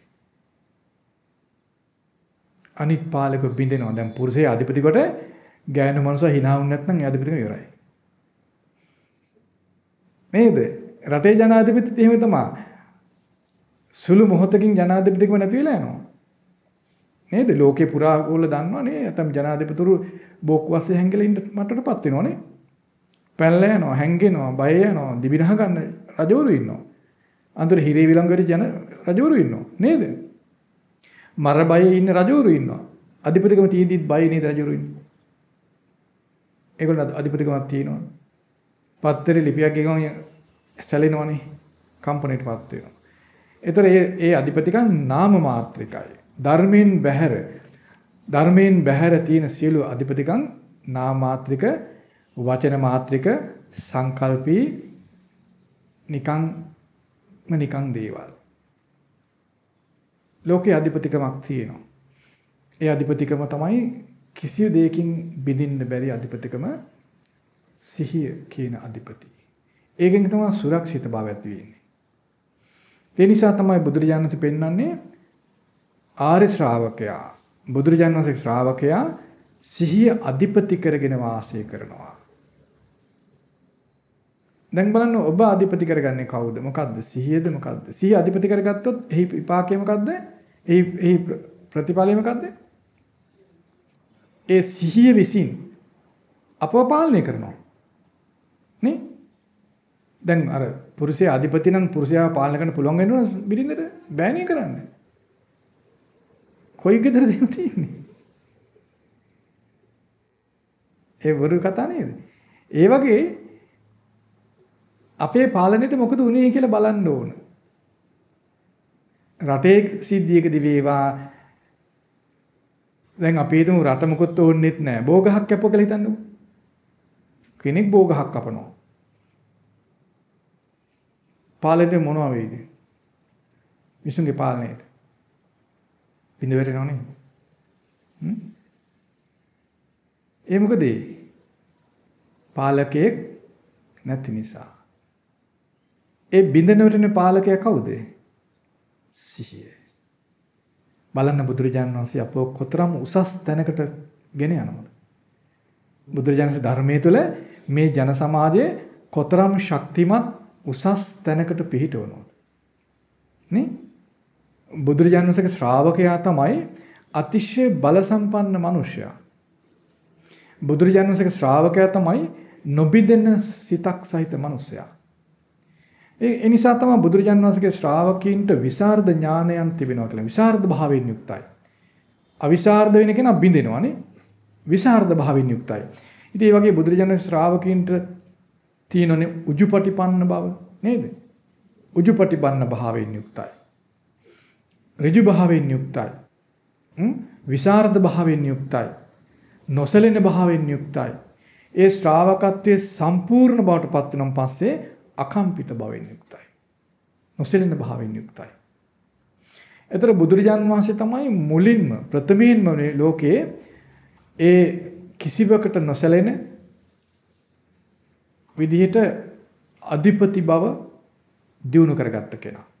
සිහිය නැමැති අධිපති භාවය උපදවා දිනු කළ පරිපූර්ණත්වයට පත් කරගත්ත පළමු කෙනා බුදුරජාන් වහන්සේ. ඒ නිසා බුදුරජාන් වහන්සේ සම කල්හි නොසෙල්වි කම්පණයටපත් නොවි වාසය කරන්න පුළුවන් වුණා. ඒ සිහිය කියන අධිපති බව යම් කෙනෙක් තුල තිබුණොත් ඔහුගේ විමුක්තිය බිඳ වැටෙන්නේ නැහැ. සිහිය නැත්තම් විමුක්තිය බිඳ වැටෙනවා. විමුක්තිය කියලා කියන්නේ මොකද්ද? දැන් විමුක්තියේ සාරය, සිහි අධිපති විමුක්තියේ සාරය නේද? විමුක්තිය කියලා කියන්නේ මොකක්ද? නිදහස් සිතකින් සිටීම, නොබැඳී සිටීම, බන්ධනයකට හසු නොවී සිටීම, ඊළඟට පිරිසිදු සිතෙන් සිටීම, බන්ධනයකට හසු නොවිලා නම් පිරිසිදුයි. එතකොට පිරිසිදුයි කියලා කියන්නේ රාග, ద్వේෂ, මෝහ කියන දේවල් වලින් තොරව ඉන්න පුළුවන්කම තිබී. රාග, ద్వේෂ, මෝහ වලින් යුක්තයි නම් අපිරිසිදුයි, බැඳිලා යනවා. බැඳිලා ගිය ගමන් සැලෙනවා, කම්පණයටපත් වෙනවා. බැඳිලා ගියා කියලා කියන්නේ යම් දෙයක් ඇසුරු කරනවානේ, යම් දෙයක් ඇසුරු කරගන්නවා. යමක් ඇසුරේ ඉන්නකොට කම්පණයටපත් වෙනවා. යමක් ඇසුරු කරද්දී කම්පණයටපත් වෙනවා. කම්පණයටපත් වෙනවා නම් එතන නිශ්චල භාවයක් නැහැ. ඒතර බුදුරජාන් වහන්සේගේ ශ්‍රාවකයාගේ ස්වභාවය ඒ යමක් ඇසුරු කරන ස්වභාවය ඈත් වෙනවා. ඇසුරු නොකරන කෙනෙක් බවට පත් වෙනවා. යමක් ඇසුරු කරන්න කම්පණය තියෙනවා. සැලෙන එක තියෙනවා. ඇසුරින් ඈත් වෙන සැලෙන එක අඩු වෙනවා. කම්පණය අඩු වෙනවා. යම් කලක කිසිවක් ඇසුරු නොකරන මට්ටමටපත් වුණොත් කම්පණේ නෑ, සැලීමක් නෑ. එතන නිශ්චලයි. නිශ්චල තැන පහසුයි. නිශ්චල බවටපත් වෙන්න සිතේ ඉපදෙන ධර්මතාවයක් තියෙනවා. ඒකට කියනවා මොකක්ද කියන්නේ ඒකට? පස්සද්ධිය කියලා කියන්නේ ඒකට. පස්සද්ධිය කියලා අපි අහලා තියෙනවා නේද? පස්සද්ධිය. සිතයි කයයි දෙකේම සැහැල්ලු බවක්. දැන් සාමාන්‍යයෙන් දැන් බලන්න ඔයගොල්ලෝ ඉඳගෙන ඉන්නකොට ටිකක් එහෙන් රිදෙනවා මෙහෙන් රිදෙනවා කොන්ද නමනවා පාත් වෙනවා. මොකද? අමාරුයිනේ. අමාරුයි. ඔන්න ඔය අමාරුකම් මොකුත් නැතින පස්සද්ධිය කිව්වා. පස්සද්ධිය කියන ස්වභාවය. ඔය මොකුත් නැහැ ඉන්න පුළුවන් නිශ්චලයි. ඇයි මේ පස්සද්ධිය ඇති වෙන්නේ? කම්පනයක් නැතිකොට. දැන් කම්පනයක් ඇති වෙන ගමන් අපි පස්සද්ධිය කියන්නේ සැහැල්ලුව නැහැ. සැහැල්ලු නැති තැන මොකද වෙන්නේ? අර වේදනාව දැනෙනවා, රිදෙනවා. ඒකයි ඔයගොල්ලෝ එහෙට ඇඹරෙනවා මෙහෙට ඇඹරෙනවා කකුල් හොල්ලනවා එහෙම ඉන්නේ. නමුත් බලන්න ඔයගොල්ලෝ යම් දුරකට නොසලී ඉන්නවනේ. නේද? පැයක් කමරක ඉන්න පුළුවන් නේද? එන යම් නිශ්චල බවක් වුණා තියෙනවා. ඒ මොකද යම් නිශ්චල බවක් තියෙන්නේ. යම් සංසිඳීමක් තියෙනවා. ඒ යම් නිශ්චල බවක් තියෙන නිසා ඒ යම් නිශ්චල බවක් ඇයි තියෙන්නේ? ඇසුරු කිරීම අඩුයි දැන් මේ වෙලාවේදී. හිත ඇසුරු කරන්නේ මේ මගේ වචනයත් එක්ක. මේකට අවධානය යොමු කරන් ඉන්නවා. එහෙම නැත්නම් ඕගොල්ලන්ගේ හිත එක එක පැතිවලට යනවා. ඇසුරු කරන ගොඩාක් ඒ ඇසුර වැඩි වෙන්න කම්පණි වැඩි. කම්පණි වැඩි වෙනකොට පස්සද්ධිය නෑ. සංසිඳීමක් නෑ. පීඩා සහිතයි. සුවයක් නෑ. සුවසේ ජීවත් වීමක් නෑ. ඒකයි ලයිට් ගියත් මොකද වෙන්නේ? කම්පණි වෙනවා. සුවයක් නෑ. කැමරාස නැත්තම් කම්පණි වෙනවා. සුවයක් නෑ. ජීවිතේ දුක් සහිතයි නේද? මෙතෙක් මොනවද අපි මේ කරේ? රස කෑම හදාගෙන දුකේ ඉන්නවනේ. ලස්සන ගෙවල් හදාන දුකෙන් ඉන්නවා. ලස්සන ඇඳුම් හදාන දුකෙන් ඉන්නවනේ. තනතුරු තානාන්තර බැංකු මුදල් ඔක්කොම තියෙනවා දුකෙන් ඉන්නවා. බන ඉගෙනගෙන දුකෙන් ඉන්නවනේ. බන ඉඳගෙන මට වඩා අරයා දන්නවනම් ඔන්න මට දුක එනවා කම්පණයටපත් වෙනවා. මේ බන බලන්න කම්පණයටපත් වෙන තැන මොකද වෙන්නේ? සංසිඳීම නෑ, පස්සද්ධිය නෑ. සංසිඳීම නැත්තම් දුකසේ වාසය කිරීම. දුකසේ වාසය කරන කෙනාට සමාධිය ඇති වෙන්නේ නෑ. සමාධියක් නැති කෙනාට ධර්මාභෝධය ඇති වෙන්නේ නෑ. එතකොට ඒ පස්සද්ධිය ඉපදෙන්න උදව් වෙනවා සිහිය. සිහිය උදව් වෙනවා. මක් නිසාද සිහිය තියෙනකොට සිත කම්පණය වීමට උපකාර වෙන සම්බන්ධකම් බින්දෙනවා. නේද? රාගයෙන්, ද්වේෂයෙන්, මෝහයෙන් තමයි අපි බැඳලා තියන්නේ තැන් තැන් වලට. එක එක දෙයට. ඒ වයින් තමයි අපි සම්බන්ධකම් පවත්ත ගන්න. ඇලීම් ගැටීම් වලින් තමයි අපි සම්බන්ධය පවත්ත ගන්න. එහෙනම් ඇසුරු කරන්නේ අපේ හිත ඇසුරු කරන්නේ අපේ හිත ලෝකයේත් එක්ක ඇසුරු කරන්නේ එක ඇලීමකින් නැත්නම් ගැටුමකින්. ඇලි ඇලි ඉන්නවා ගැටි ගැටි ඉන්නවා. ඔය දෙකෙන් තමයි අපි ඇසුර පවත්වාගෙන යන්නේ. හොද්ද ලස්සන හොඳට තිබ්බොත් ඇලිලා ඇලිලා ඉන්නවා. ලුණු චුට්ට නැත්නම් ගැටිලා යනවා. ওই වගේ තමයි හැම එකක්. ඇඳුමට වේවා, ආභරණයට වේවා, ගෙදෙට්ට වේවා, විදුරු බඩු වලට වේවා. ඇලීමත් ගැටීමත් දෙක තියෙනවා. ඒතකොට ලයිට් ගියත් ආණ්ඩුවට පක්ෂ නම් කමක් නැහැ. ඉතින් ඕක මොකද්ද කියලා. අපි පක්ෂ නම් ගැටෙනවා. ඇලීමයි ගැටීමයි දෙක නේ. පක්ෂපාතී ඇලීමෙන් යුක්ත කෙනා මොන හානි වුණත් එයාට ඒක සාමාන්‍යකරණයටපත් වෙනවා. ඊට පස්සේ මොන හොඳ දේ වුණත් ඒක නරකයි වගේ පේනවනේ. නේද? ඇලීම් ගැටීම් දෙක ඔස්සේ තමයි මේ කම්පණය කියන එක ඇති වෙන්නේ. මාසගේ හිතේ හිත කම්පණයටපත් වෙනකන් හිත මුලල වචන ක්‍රියාත්මක වෙනවා. යලි යලි හිතවිලි එනවා. කයත් ක්‍රියාත්මක වෙනවා. ඒකයි මේ එක එක වචන කියනවා, අරගල කරගන්නවා, වාද කරනවා, රණ්ඩු කරනවා කො වෙන්නේ. කම්පණයත් එක්ක. සිතේ සැලීමත් එක්ක. ඒ සැලීම ඇති වෙන්නේ ඇසුරු කිරීම. මොනවද ඇසුරු කරන්නේ? රාග ద్వේෂ මෝහ මුල් කරගෙන තමයි මේ ඇසුරු කිරීම සිදු වෙන්නේ. ඒතර රාග ద్వේෂ මෝහ බලවත් වෙන්නේ ඇසුරු කිරීම වැඩි. සිහියෙන් කරන්නේ රාග ద్వේෂ මෝහ පාලනය කරනවා. දැන් අපි ගෙදරිනුට අම්මා තාත්තා හිටියොත් අපි දඟලන අඩුයිනේ. අම්මා තාත්තා නැත්තම් වැඩිපුර දඟලනවා. නේ? ඇයි පාලකයෝ ඉන්නවා. පොලිසිය පාරේ හිටියොත් වාහන ගානට යනවා. පොලිසිය නැත්තම් වැඩිනේ. පාලනය කියන්නේ අන් ඒක. ඉතින් අපේ සිත පාලනයෙන් රහිත වෙනවා සිහිය නැත්තම්. සිහිය පුදනම පාලනයක් ඇති වෙනවා. සිහිය නැති ගමන් පාලනයේ අයින් වෙනවා. රාගය, ද්වේෂය, මෝහය නූපන් රාගයේ උපදිනවා, උපන් රාගයේ බලවත් වෙනවා. ඒතර අසුරු කිරීම ඇති වෙනවා. පාලනය නැතු යනවා. විවිධ විදිහට අසුරු කිරීම ඇති වෙනවා. ඇලීම් ගැටීම් ඔස්සේ අසුරපත් ඇති වෙනවා. ඒතර සිත යලි කැළඹිලා, වචන කැළඹිලා, කැළඹිල්ල වැඩි. කැළඹිල්ලක් තියෙනකොට දුකක්, පීඩාවක් පමණයි ඉති වෙන්නේ. බලන්න සිහිය කියන අධිපති යම් කෙනෙක්ගේ ජීවිතයට බද්ධ වෙලා නම්, අසුරු කරගෙන නම්, ඒ සිහිය විසින් ඔහුගේ සිත පාලනය කරනවා. සිහිය කියන ධර්මයෙන් සිත පාලනය වෙනවා. මොනවද පාලනය වෙන්නේ? රාගය, ද්වේෂය, මෝහය කියන දේ තමයි පාලනය වෙන්නේ. නූපන් රාගය ඉපදෙන එක පාලනය වෙනවා. උපන් රාගය වැඩෙන එක පාලනය වෙනවා. නූපන් ද්වේෂය උපදින එක පාලනය වෙනවා. උපන් ද්වේෂය වැඩෙන එක පාලනය වෙනවා. නූපන් මෝහය උපදින එක පාලනය වෙනවා. උපන් මෝහය වැඩෙන එක පාලනය වෙනවා. එතකොට රාග ද්වේෂ මෝහ පාලනය වෙනවා කුමකින්ද? සිහිය කියන අධිපති සිටින තාක්. එතකොට සිහිය තියෙනවා නම් අපිට රටේ කැළඹිලි එන්න පුළුවන් නේද? රටේ ප්‍රශ්න ඇති වෙන්න පුළුවන්, සමාජ ප්‍රශ්න ඇති වෙන්න පුළුවන්, දේශගුණ විපර්යාස වෙන්න පුළුවන්. එහෙම නැත්නම් වෙන අරගල නොයෙකුත් සිද්ධි ලෝකෙ වෙන්න පුළුවන්. gedara වෙන්නත් පුළුවන්. ඒ ලෝකේ ස්වභාවයක්. මේ ලෝකේ හැටි එක නේද? හුලං හමනවා වගේ. ආකාශය වගේ. මේක වෙනස් වෙවි යන එකක් නිත්‍ය විදිහට එක විදිහට තියෙන්නේ නැති එකක්. ඒතර අපි සිහිය කියන අධිපති සිහිය කියන පාලනය අපි තුල නැති වුණොත් මොකද වෙන්නේ? මොහොතක්වත් එක විදිහට හිත තියාගෙන ඉන්න බැරි වෙනවා. මොනවා හරි එකකින් පෙරලා යනවා. එහෙම සිත පෙරලීමට හේතු වෙන සංසිද්ධි කෙරවලක් ලෝකේ නැහැ. කෙරවලක් නැහැ. එහෙනම් බලන්න සිහිය නැති මිනිස්සයාට මොකද වෙන්නේ?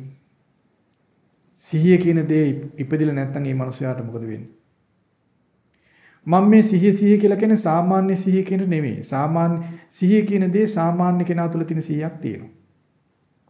ආර්ය නොවන සිහියක් තියෙනවා. මම කියන ආර්ය වූ සිහිය බුදුරජාණන් වහන්සේ විසින් පෙන්වා දෙන සිහිය. සාමාන්‍ය කෙනා තුළ යම් සිහියක් තියෙනවා. ඒ සිහියෙන් තමයි පාඩම් කරන්නේ, කැම්බින් හදන්නේ, ගණන් කරන්නේ, ගණන් හදන්නේ, ආදී ඇඳුම් පැළඳුම් ඇඳගෙන ඉන්නේ. නේද? අපි ඇඳුමක් පැළඳුම් ඇඳන් ඉන්නව නේද? ඒ සාමාන්‍ය සිහිය බුද්ධි කියන එක. පාඩම් කරනවා, විභාග පාස් වෙනවා, ගෙවල් හදනවා. නේද? ළමයි ලපටි බලන. ඒ සාමාන්‍ය සිහිය. ඒ සිහිය නෙමෙයි මම මේ කියන්නේ. ඒ සිහිය අපව පාලනය කරන්න කියන්නේ අපි ඒ සාමාන්‍ය කටයුතු කර ගැනීම පිණිස භාවිත වෙන සිහිය දුකෙන් නිදහස් වෙන්න චුට්ටක්වත් උදව් වෙන්නේ නැහැ. ඒ සිහිය තියන අයම තමයි පොඩි ලේකින් කම්පණයටපත් වෙන්නේ. ඒ සිහිය නේ වීදුරු භාජන වගේ. සාමාන්‍ය ලෝක විශ්ය දිනන්ට අප තුළ තියෙන යම් සිහියක් තියෙනවානේ. ඒක නියම වීදුරු භාජනයක් වගේ. ඒකනේ සුළු දෙයින් කැළඹෙන රටවල් ලෝකයේ ගම්බිම් කැළඹිලා, ගෙවල් දොරවල් කැළඹිලා, තමනුත් කැළඹිලා යනනේ පුංචි දෙයින්. නේ? ලෝකේ වෙන කොහෙද ප්‍රශ්නයක් උනේ? ලෝකේ කෙරේවල එන ප්‍රශ්නෙකට මෙහි කට්ටිය කැළඹිනවනේ. ඒ සාමාන්‍ය සිහි බුද්ධිය නැති වෙලා යනවා. එහෙනම් අනිත් බලවත් අකුසල ගැන කවර කතාවදනේ? ඉතින් සාමාන්‍ය සිහි බුද්ධිය තිබ්බට බෑ දැන් බලන්න මහා උගත් අය වාද කරගන්න හැටි. නේද? ආචාර්ය මහාචාර්ය වගේ ලොකු උගත් කට්ටිය ඉන්නවා. මහා බල සම්පන්න වෙන මැති ඇමතුරු වාද කරගන්නවා නේද? රණ්ඩු කරගන්නවා, කැළඹෙනවා නේ. ඒතර මේ සාමාන්‍ය සිහි බුද්ධිය වීදුරු භාජන වගේ කිව්ව එකයි. වීදුරු වගේ ඒවා. කැඩිලා යනවා පටස් ගාලා. නමුත් ඒක ප්‍රමාණවත් සාමාන්‍යයෙන් ඉගෙනගෙන තනතුරු තානාන්තර දාන රස්සාව කරන්න මේ වැඩ ගෙවල් දොරවල් හදන්න ඒ ඇති සාමාන්‍ය එක. ලෝක විශ්ය දිනාගෙන ජයග්‍රහණ කරන්න, ක්‍රීඩා කරන්න, මැති ඇමතිකම් කරන්න, රාජකම් කරන්න ඔක්කොටම මේ සාමාන්‍ය සිහිය ඇති. ඒ සාමාන්‍ය සිහියත් නැති වෙන වෙලාවල් තියෙනවා. ඒ පොඩි දෙයින් ඒ සාමාන්‍ය සිහිය නැති වෙනවා. සමහර අයට ඒ පොඩි නැති වෙන සිහිය ගන්න පුළුවන් ආපහු. ඔය ගෙවල් වල පොඩ්ඩක් කේන්දික මට චුට්ටක් කේන්දික අපෝ හරියන්නේ. නේද? රටේ ප්‍රශ්නේ පොඩ්ඩක් හරියන්නේ ටිකකින් ඒ සාමාන්‍ය සිහිය එනවා. සමහර අය ඉන්නවා ඒ සාමාන්‍ය සිහියත් නැතර නැති වෙනවා. පිස්සු කියන්නේ. උමතු කියන්නේ. ඒක.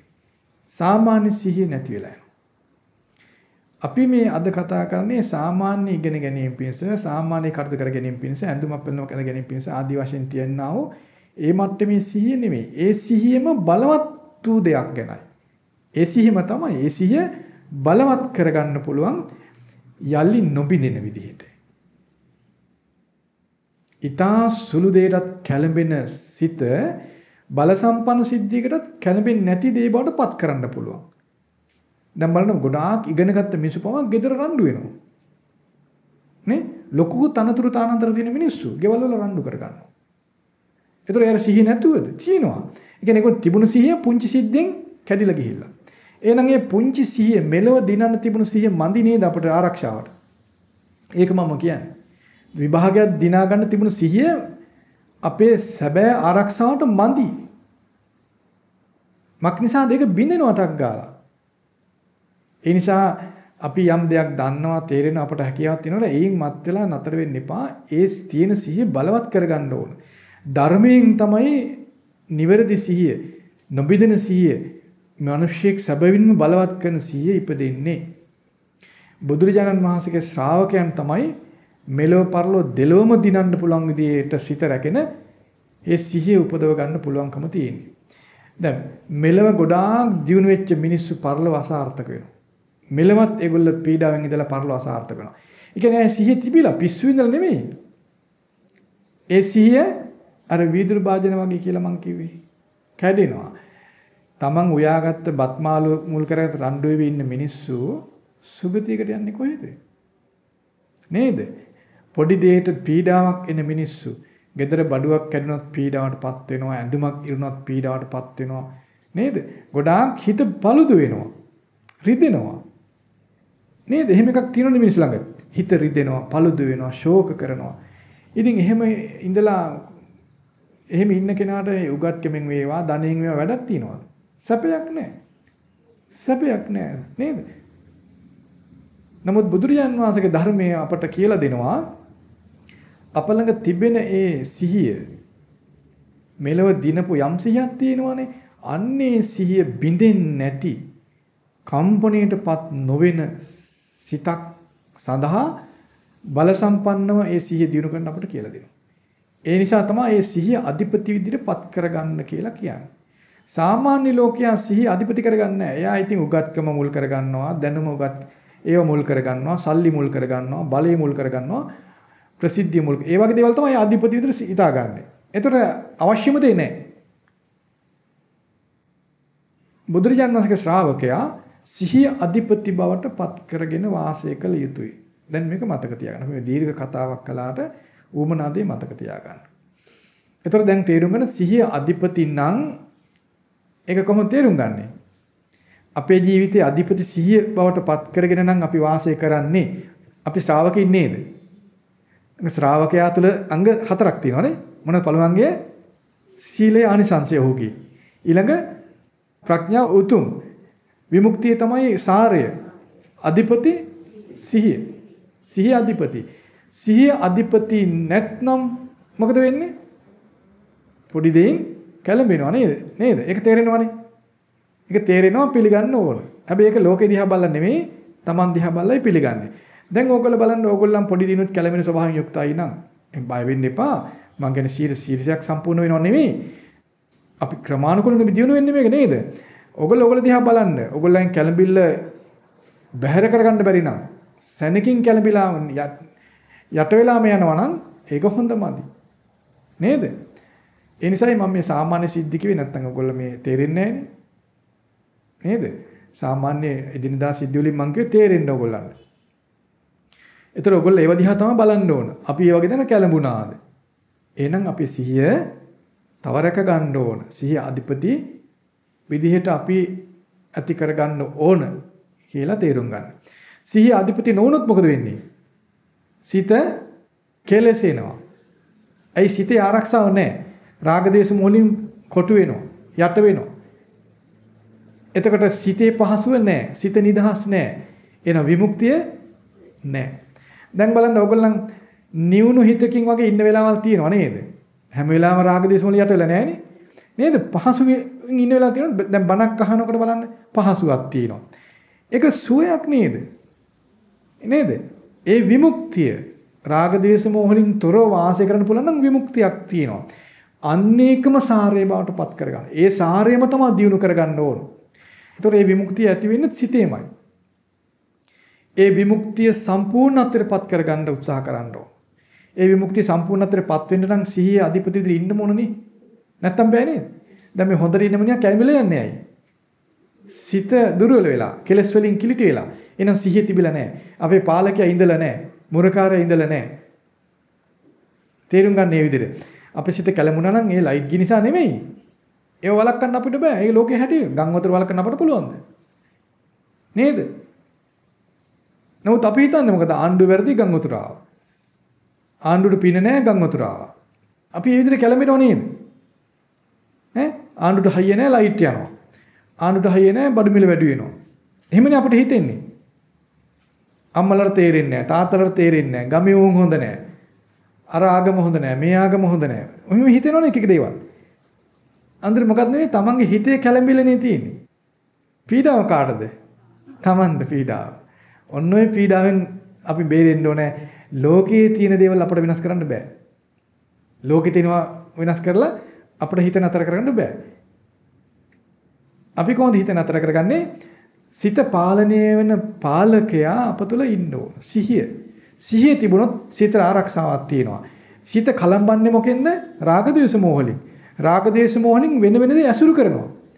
ඇලීම් ගැටීම් ඔස්සේ ඇසුරක් ඇති වෙනවා. ඒ ඇසුරට ගිය ගමන් සිත කලඹෙනවා. යමක් ඇසුරු කරද්ද චලනයටපත් වෙනවා. ඒ කියන්නේ හිත චලනය වෙනකොට සංසිඳීම නැහැ. ඒකයි තියෙන්නේ. එතකොට සිහිය ඉපදුනොත් සිහිය ආරක්ෂා වුණොත් රාග දේශ මොහොලින් සිත පීඩාවටපත් වෙන්නේ නැහැ. රාග දේශ මොහොලින් හිත පීඩාවටපත් නොවෙනකොට කලබලයක් නැහැ. යම් සුවයක් තියෙනවා. ඒ කියන්නේ සිතේ නිදහස් බවක් තියෙනවා.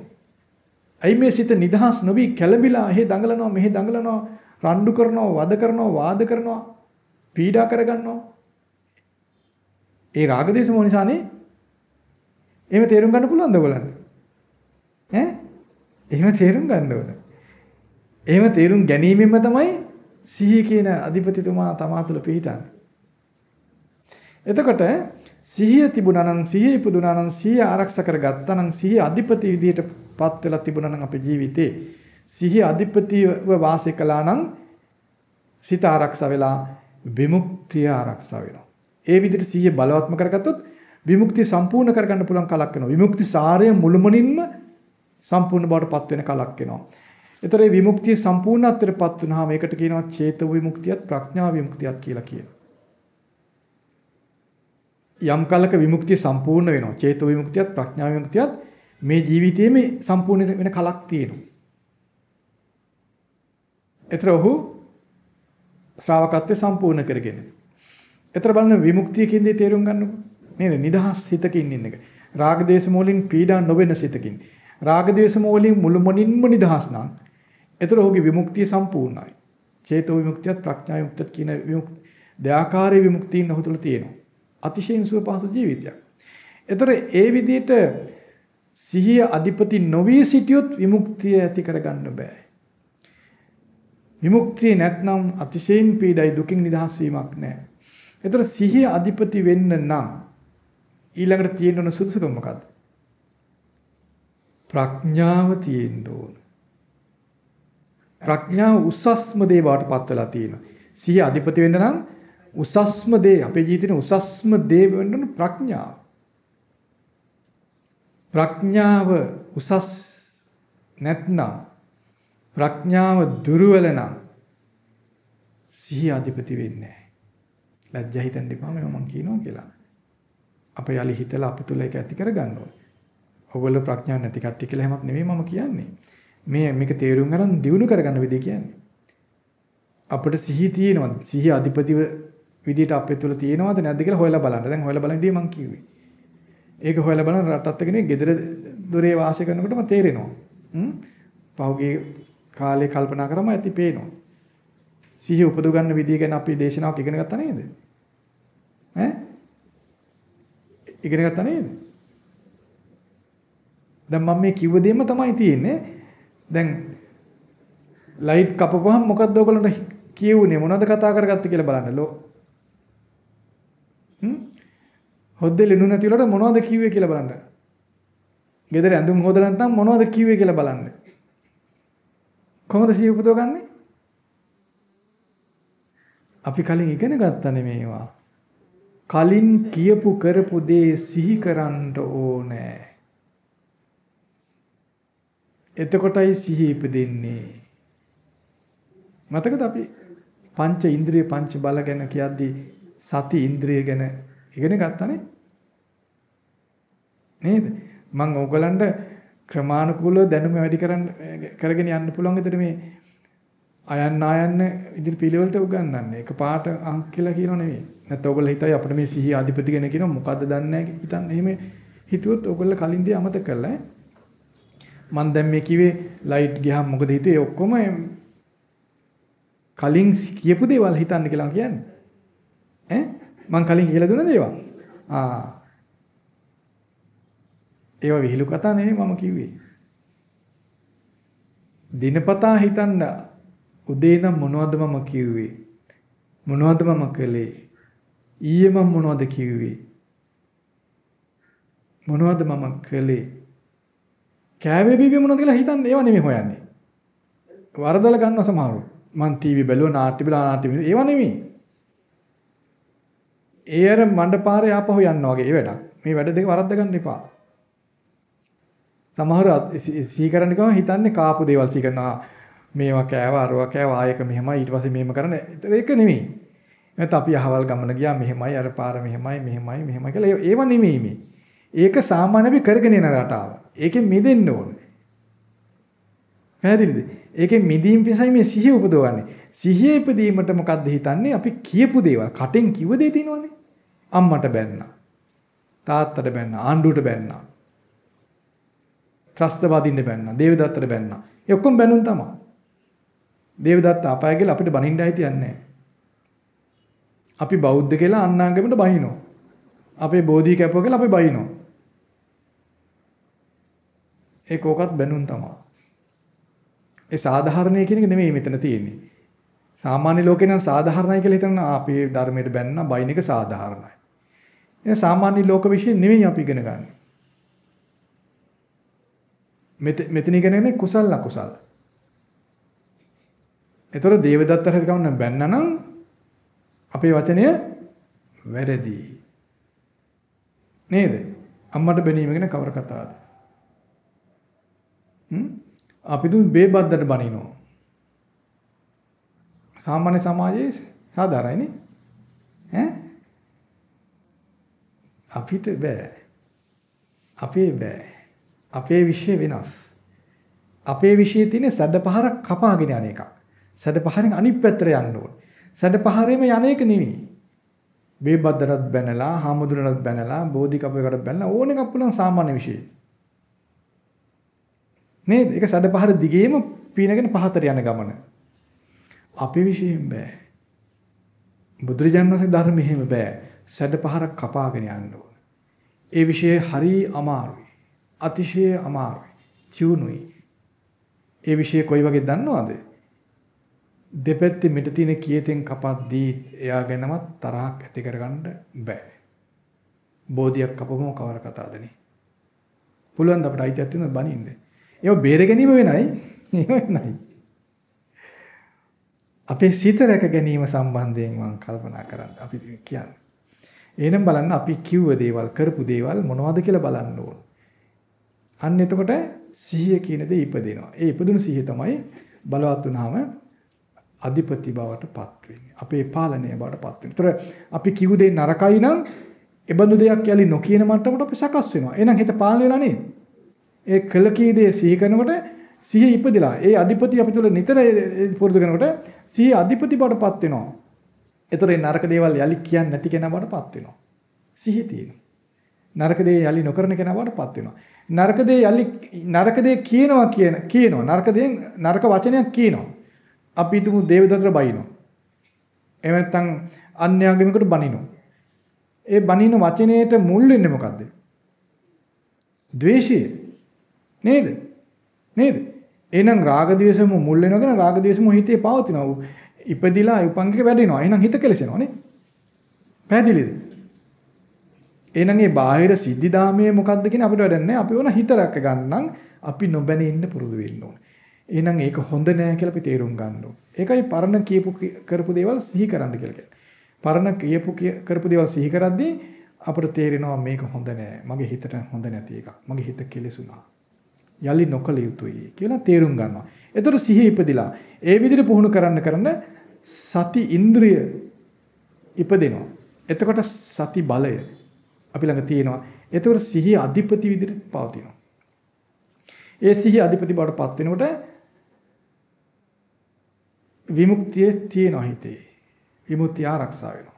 යම් කලක විමුක්තිය සම්පූර්ණ බවට පත් වෙනවා. ඒ කියන්නේ සාරය තියෙනවා. ඒතර ඒ විදිහට ඒ සාරය ඉපදිලා ආරක්ෂා වෙන්න නම් සිහිය තියෙන්න ඕනේ. එහෙනම් ඒ සිහිය තියෙන්න නම් අපි අපි තුල තියෙන්න ඕන මොකද්ද? උසස් විදියට ප්‍රඥාව. මොකද්ද මේ උසස් ප්‍රඥාව? උසස් තියෙන්න ඕන ප්‍රඥාව මොකද්ද? මෙයයි කුසල්, මෙයයි අකුසල්, මෙයයි සාධාරණ, මෙයයි අසාධාරණ නෙමෙයි. මෙයයි කුසල්, මෙයයි අකුසල් කියන දැනුම. ඒක ප්‍රඥාවට අයිති. එහෙනම් අපේ වචනේ රළු වෙන්නේ දැන් සාධාරණ අසාධාරණ දෙක මුල් වෙලා කුමන වචනේද සංසිඳෙන්නේ? සාධාරණ අසාධාරණ කියන ඒ ස්වභාවය ගැන බලන්න. සාධාරණය, අසාධාරණය, යුක්තිය, අයුක්තිය මේවා මුල් වෙලා සංසිඳුණු සිත් උපදිනවද ලෝකේ? එවනේ කඩු සටන් වගේ නේද? කඩු සටන් වගේ. අවි අරගල වගේ නේද? වචන වල අර්ථය ගත්තත්. නේද? එහෙනම් ඒව මුල් වෙලා එන වචන. ඒ බඳු සංකල්ප සාධාරණ අසාධාරණ ආදී සංකල්ප මුල් කරගෙන අපි අපේ සිතුම් පැතුම් සිතුවිලි වචන ඉපදෙන්නේ මොනවයින්? මෛත්‍රියෙන්ද අවෛරයෙන්ද? ද්වේෂයමයි තියෙන්නේ. වෛරය, ද්වේෂය, ක්‍රෝධය නේද? එහෙනම් ඒ සාමාන්‍ය ලෝකයා යන සැඩපහරේ යටට පීනගෙන යන එක නෙවෙයි අපේ ධර්මය. සැඩපහර කපාගෙන අපි යන්න ඕනේ. ඉතින් මේක තේරුම් ගැනීම තමයි ප්‍රඥාව. දැන් බලන්න ප්‍රඥාව කියන්නේ සාමාන්‍ය ලෝක විශ්ය ඉගෙන ගන්න නුවණ නෙවෙයි නේද? ප්‍රඥාව නෙවෙයි. තියුණු දෙයක් නේ ප්‍රඥාව. යමක් විදගෙන යන්න පුළුවන් වෙන එකක් නේ තියුණුයි. යමක් පසාරු කරගෙන යන්න පුළුවන් තරම් තියුණු දෙයක් ප්‍රඥාව කියලා කියන්නේ. ඊතලයක් වගේ. නේද? ඒතර මේ ප්‍රඥාව ඉපදුණු කෙනා කලබල වෙන කෙනෙක්ද සංසිඳීම තියෙන කෙනෙක්ද? ඒ ප්‍රඥාව නැති කෙනා මෙයයි කුසල් මෙයයි අකුසල් කියන දන්නේ නැති කෙනා තුල මොකක්ද තියෙන්නේ? මෙය සාධාරණ, මෙය අසාධාරණ, අයුක්තිය. සාධාරණ, අසාධාරණ, යුක්තිය, අයුක්තිය කියන සංකල්ප තුලම වාසය කරන කෙනාට තියෙන්නේ මොකද්ද? සංසිඳීමෙන් තොර බව. නේද? යම් කලක ඕ යුක්තිය, අයුක්තිය, සාධාරණ, අසාධාරණ කියන සංකල්ප ඉක්මවලා මහ පොළොවේ තියෙන පස් ටික අයින් කරලා පොළොවේ ඇතුලේ තියෙන මැණික්කට දක්වා යමෙක් ගියොත් ඔහු පොහසත් වෙනවා. දුප්පත්ද පොහසත්ද? පස් ටික අයින් කරලා මැණික් දක්වාම හාරගෙන යනවා යම් කෙනෙක්. ඔහුට ධනවත කෙනෙක් බලන්නේ. ඒ වගේ සාමාන්‍ය සංකල්පමය දැනුමක් තියෙනවා අපිට සාධාරණ, අසාධාරණ, යුක්තිය, අයුක්තිය, සංවර්ධනයේ දියුණුව. එහෙම නැත්නම් මේ සමාජ සම්බන්ධතා වගේ නොයෙකුත් අපේ සාමාන්‍ය මතු පිට දැනුමක් තියෙනවානේ. මේ ලෝකයේ දුවන මතු පිට දැනුමක් නේද? මේ මතු පිට දැනුම තුල මොකද්ද තියෙන්නේ? සාධාරණයි, අසාධාරණයි, යුක්තිය, අයුක්තිය, සිද්ධියුණුව, සංවර්ධනය, ප්‍රගමනය. ඔය වගේනේ දේවල් නේ. සංහිඳියාව, එකමුතු, ජාතික සමගිය, ජාත්‍යන්තර ඔය වගේ සාමාන්‍ය සංකල්ප සියල්ල මේක මොහොත උඩ තියෙන දෙයක් වගේ. උඩ මතු පිට තියෙන දැනුම් සම්භාරයක්. මතු පිටයි තියෙන්නේ. මිනිස්යාගේ දැනුම ඒ මතු පිට දේ ඉක්මවා යන්න ඕන. මතු පිට තියෙන දේ ඉක්මවා යන්න ඕන. බුදුරජාණන් වහන්සේ ලෝකේ පහළ වෙන්න කලින් උන්වහන්සේත් ඔය සාමාන්‍ය දැනුම තුළ තමයි හිටියේ. උන්වහන්සේ සාමාන්‍ය දැනුම ඉක්මවා යන්න උන්වහන්සේට පුළුවන් වුණා. උන්වහන්සේට මේ සාමාන්‍ය යුක්තිය අයුක්තිය දැන් රජවරුන් යුක්තියක් තුවිසන්නේ. නේ? වර්ධනයේ සංවර්ධනයේ ජාත්‍යන් සම්ම ඔක්කොම රජවරු කරන්නේ. යුක්තිය පසිලනලන්නේ කවුද? රජු. නේද? අයුක්තිය පිටුවහල් කරන පිටු දකින්න රජු. එනගේ සාමාන්‍ය ලෝක විශ්ේ දැනුමින් යුක්තයි. නමුත් උන්වහන්සේ ඒක ඉක්මවා ඒක අභිබවා ගැඹුරු දැනුම ඇති කරගත්තා. ඒ තමයි මේ කුසල් මොකද්ද අකුසල් මොකද්ද කියලා අවබෝධ කරගත්තා. යුක්ති අයුක්තිය ගැන විතරයි නම් අපේ දැනුම අපේ සංසිඳෙන්නේ නැහැ. කඩු අරගෙන යන්නේ, පොළු අරගෙන යන්නේ, අවි අඹුරු නේද? ಜಾති වෙනුවෙන් වේවා, ආගම වෙනුවෙන් වේවා, ගහකොළ වෙනුවෙන් වේවා අපිට කඩු අතට ගන්නවනේ මිනිස්සු. කඩු අරගෙන පොළු අරගෙන ගිනි තියාගෙන කපාගෙන කොටාගෙන මරාගෙන යනව නේද? ඈ? එහෙම නැද්ද ලෝකේ? ඒතර ඒවා රකින්න කොච්චර ඒවා රකින්න ගන්නෙත් ආයුධම නේද? යුක්තිය රකින්න යුක්තිය ඉපදෙන්නේ ආයුධ වලින්. යුක්තිය උපදවන්නේ ආයුධෙන්. ඒක අයුක්තිය රකින්න ආයුධ හැමතැනම ආයුධනේ තියෙන්නේ. ඒතර මේ සාමාන්‍ය ලෝක විශ්ය තුල මිනිස්සු සංසිඳීම කරා යනවා ලෝක විශ්ය දැනුම. නේ? බලන්න එනක සාමාන්‍ය මිනිස්සයා සාමාන්‍ය ලෝක විශ්ය තුල උපාදි පිට උපාදි ගහලා කොහෙද ඉන්නේ නේ? බුදුරජාණන් වහන්සේගේ ධර්මයෙන් අප ගෙනියන දැනුම බලන්නකෝ. ඒ සාමාන්‍ය විශ්ය ඉක්මවලා ඒක ඉක්මවලා ගිහිල්ලා අපිට කොයිතරම් උසස් දැනුමක් උපදවනවද? නේද?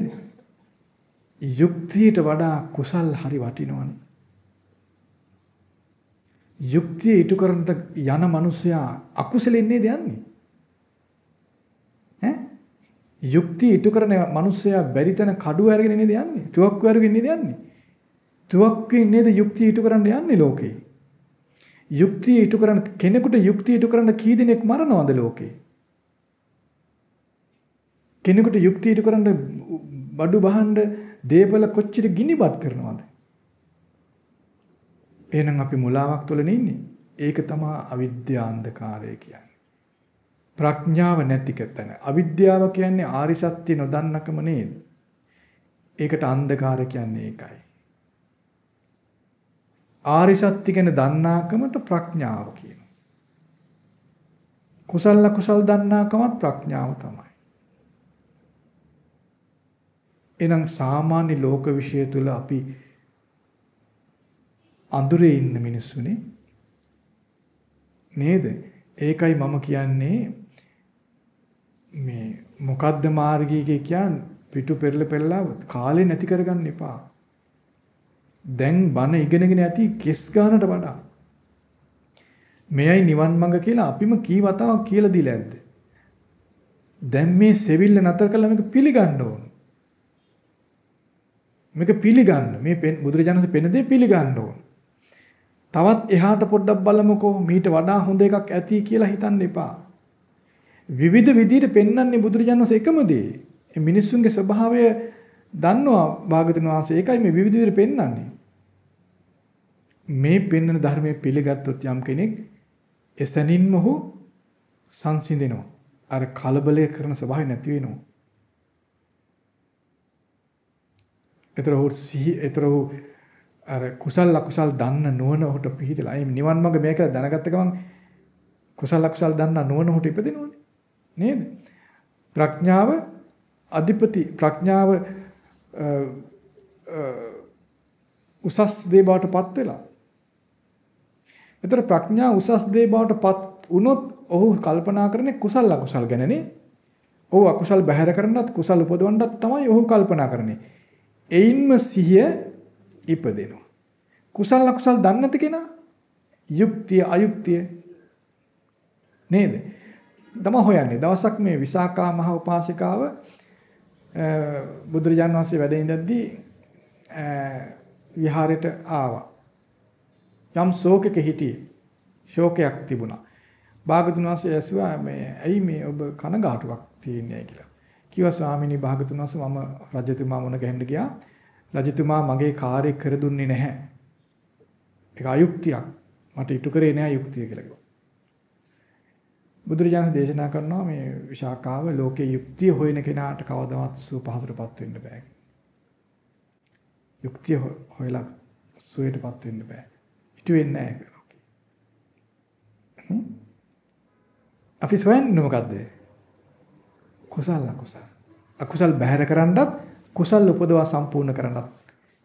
එයින් තමයි සංසිඳීම. යුක්තිය අයිතියෙන් සංසිඳෙන්නේ. එතනින් විශාල විනාශයක් කරා යනවාමයි. දැන් බලන්න එක්තරා જાතියක් තව જાතියකකින් යුක්තිය ඉල්ලනවා. જાති අතර අරගලනේ. අපේ જાතියට අපි යුක්තිය ඉටු කරනවා කියලා පටන් ගන්නවා. අනික් જાතිය නැසනවනේ. අපේ ආගමට අපි යුක්තිය ඉටු කරනවා කියලා පටන් ගන්නවා. අනිත් ආගම් නැසනවනේ. නේද? බලන්න බුදුරජාණන් වහන්සේගේ ධර්මයේ කොයිතරම් මානුෂිකයිද? කිසි තැනක අකුසල් ඉපදෙන නිමිත්තකට අපේ ධර්මයේ ඉඩක් නැහැ නේද? තියනවද?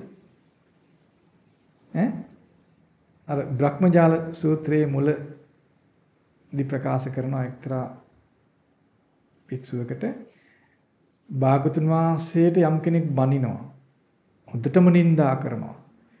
ඒ බඳු දෙයක් ඇහෙනවා. ඒ වගේ වෙලාවකදීවත් කිපෙන්න එපා කියනවා. හිතන්න භාගතුන් වහන්සේට එහෙම චෝදනාවක් අයිති නෑ. ඒ නිසා මම මොකටද කිපෙන්නේ? කිපෙන්න එපා කියනවා. ඉතින් ඒ විදිහටයි භාගතුන් වහන්සේ ශ්‍රාවකයා උපදවන ශ්‍රාවකයා ශ්‍රාවකත්වයේ පිහිටවන. අපේ ධර්මයේ ඒ වගේ එකක්. කිපීමට ඉඩක් නැහැ, අවසරයක් නැහැ. එහෙනම් සංසිඳීම ඇති කරගන්නයි ධර්මයේ තියෙන්නේ. ඒතර ඒ සංසිඳීම ඇති කරගන්න නම් සිහිය ඉපදෙන්න ඕන, විමුක්තිය සාරයේ විදිහට පිළිගන්න ඕන, විමුක්ති සාරය පිණිස උත්සාහ කරන්න ඕන. ඒ සඳහා ප්‍රඥාව උසස් දේ බවට පත් වෙන්න ඕන. ඒතර ප්‍රඥාව කියන්නේ ආරි සත්‍ය ගැන අවබෝධය. උසස් දේ බවට පත් වෙන්න අපේ ජීවිතේ. ඔය ධර්මතා හතර තියෙන්න නම් ප්‍රඥාව උසස් දේ බවට පත් වුණොත් සිහිය තියෙනවා. ප්‍රඥාව උසස් නොවුනොත් අපේ ජීවිතයේ ප්‍රඥාව උසස් නැත්නම් සිහියට මොකද වෙන්නේ? සිහිය දුර්වල, අධිපති නැහැ. සිහිය නැත්නම් විමුක්තිය නැහැ. දැන් ඒතර බලන්න මේ ධර්මයේ කොච්චර මේ අර්ථ සහිතද? වචනයෙන් පව අර්ථ සහිත බව බලන්න ප්‍රඥාව උසස් දේ බවට පත් වෙලා තියෙන්න ඕන. ඊට වඩා උසස් දෙයක් අපිට නැති වෙන්න ඕන. ආරි සත්‍ය ගැන අවබෝධය තමයි උසස්ම අවබෝධය, උසස්ම දේ බවට පත් වෙන්න ඕන. කුසල් අකුසල් වෙන් කර දැනගැනීමේ හැකියාව තමයි උසස්ම දේ බවට පත් වෙන්න ඕන. මක්නිසාද එයින් සිහිය ඉපදෙනවා, සිහිය බලවත් වෙනවා. සිහිය බලවත් වෙනකොට, සිහිය අධිපති වෙනකොට විමුක්තිය ආරක්ෂා වෙනවා, විමුක්තිය සම්පූර්ණත්වයටපත් වෙනවා. පැහැදිලිනේ? ඊළඟට තේරුම් ගන්න ආරි සත්‍ය ගැන අවබෝධය එහෙම නැත්නම් ප්‍රඥාව උසස් දේ බවට පත් වෙන්න නම් සීලමය ආනිසංසයට පැමිණ තිබිය යුතුයි. සීලය කියන ආනිසංසය අපේ ජීවිතයට ලැබිලා නැත්නම් ප්‍රඥාවක් පිහිටන්නේ නැහැ. ප්‍රඥාවට ඉඩ නැහැ. සීලය කියන ආනිසංසය අපේ ජීවිතයේ තුල තියෙනවා නම් ප්‍රඥාව ඉපදෙනවා. එතකොට අපිට ප්‍රඥාව උසස්ම දේ බවට පත් කරගෙන වාසය කරන්න පුළුවන්. ඒකයි මේ කියන්නේ සික්ඛානිසංසා භික්ඛවේ විහෙරත පඤ්ඤූත්තරා. සීලය ආනිසංස සීල ආනිසංසයෙන් යුක්තව වාසය කරන්න ප්‍රඥාව උසස් දේ බවට පත් කරගෙන වාසය කරා. විමුක්තිය සාරය කරගන්න, සිහිය අධිපති කරගන්න කියන. අන්නේ ධර්මතා හතරෙන් යුක්ත කෙනා තමයි මෙලවදීම ධර්මතා දෙකකින් එකකට කැමති විය යුත්තේ. එක්වර රහත්වයටපත් වීම, නැත්නම් කෙලස් ටිකක් හෝ ඉතුරු නම් අනාගාමී තත්වයටපත් වීම. දැන් ඔබට තේරෙනවද අප වහවහ කළ යුතු, අප සකසාගත යුතු දේ මොකක්ද කියලා? සීලය, සීලමය ආනිසංසයට පැමිණිය යුතුයි. සීලානිසංසයෙන් යුක්තව වාසය කළ යුතුයි. එයා පිළිහිනවද? පිළිහෙන්නේ. දැන් අපේ ජීවිතේ දියුණුවක් නැත්නම්, ශ්‍රාවකත්වයේ කියන දේ, නැත්නම් ශ්‍රාවකෙක් විදිහට අපේ දියුණුවක් නැත්නම් කොහොමද අඳුරගන්නේ ඒක? අපි ශ්‍රාවකයෙක්ද ශ්‍රාවක නෙවෙයිද කියලා අඳුරගන්නේ කොහොමද? දුකසේ වාසය කරන්න වෙනවා නම් ශ්‍රාවකෙක් නෙවෙයි. පීඩාවෙන් නම් වාසය කරන ශ්‍රාවකෙක් නෙවෙයි. නේද? දුකසේ වාසය කරන, පීඩාවෙන් වාසය කරන හේතුව තමයි දුක් පීඩා ඇති කරන්නේ මොකෙන්ද? රාග දේශ මොහ වලින්. ඒ කියන්නේ සිත් විමුක්තියක් නැහැ, නිදහසක් නැහැ. මිනිස්සු කියන්නේ මට නිදහසක් නැහැ කියලා කියනවනේ වෙලාවකට. මේ මොකෙන්ද? ළමයි වැඩි වෙලාද? ඈ? මිනිස්සු කියන්නේ වැඩ වැඩි නිදහසක් නැහැ කියන. ඒ වැඩ වැඩි වෙලාද? නෑ. එයාට තේරෙන්නේ නෑ. සිතේ කෙලසීමෙන්. වැඩ වැඩි වීමෙන් නෙමෙයි. දරුවෝ වැඩි වීමෙන් නෙමෙයි. එහෙමනම් සල්ලි වැඩි වීමෙන් මට වැඩි විසි කරන්න එපා මිනිස්සු. එහෙම කරනවද? නෑ නේද? දැන් විශාකා උපාසිකාව ළමයි ගොඩාක් හිටියා කියලා අපි අහලා තියෙනවනේ. ඇයි ඒ කතන්දර අපිට කියලා දෙන්නේ? තේරුම් ගන්න මේ ධර්මය. එහෙනම් ළමයි ගොඩක් ඉන්න කෙනා හිතන ළමයි ඉඳිම බාධාවක් නෙමෙයි මේ වෙන ප්‍රශ්නයක් තියෙන කියලා තේරුම් ගන්න. මොකද්ද ප්‍රශ්නේ? කෙලස් වලින් පීඩාවටපත් වෙලා විමුක්තිය නැහැ. ඇයි කෙලස් වලින් පීඩාවටපත් වෙන්නේ? සිතේ ආරක්ෂකයා නැහැ. සිහිය අධිපති නැහැ. ඇයි සිහිය අධිපති නැත්තේ? කුසල කුසල් දන්නේ නැහැ. ප්‍රඥාව උසස් නැහැ අපේ ජීවිතේ. ඇයි ඒ? සීල ආනිසංසයට පැමිණ නැහැ. සීලේ ආනිසංසයේ බාටපත් වී නැහැ අපේ ජීවිතේ. සීල ආනිසංසය ලැබුවා නම් සීල ආනිසංසයෙන් යුක්තයි නම් ප්‍රඥා උසස් දේ බාටපත් වෙනවා වළක්වන්න බෑ කාටවත්. ප්‍රඥා උසස් දේ බාට යමෙකුගේ ජීවිතේපත් වෙනවා නම් සිහිය අධිපති බාටපත් වෙනවා. සිහිය අධිපති බාටපත් වීමෙන් සිත විමුක්තියටපත් වෙනවා. සුවසේ ඉන්නවා.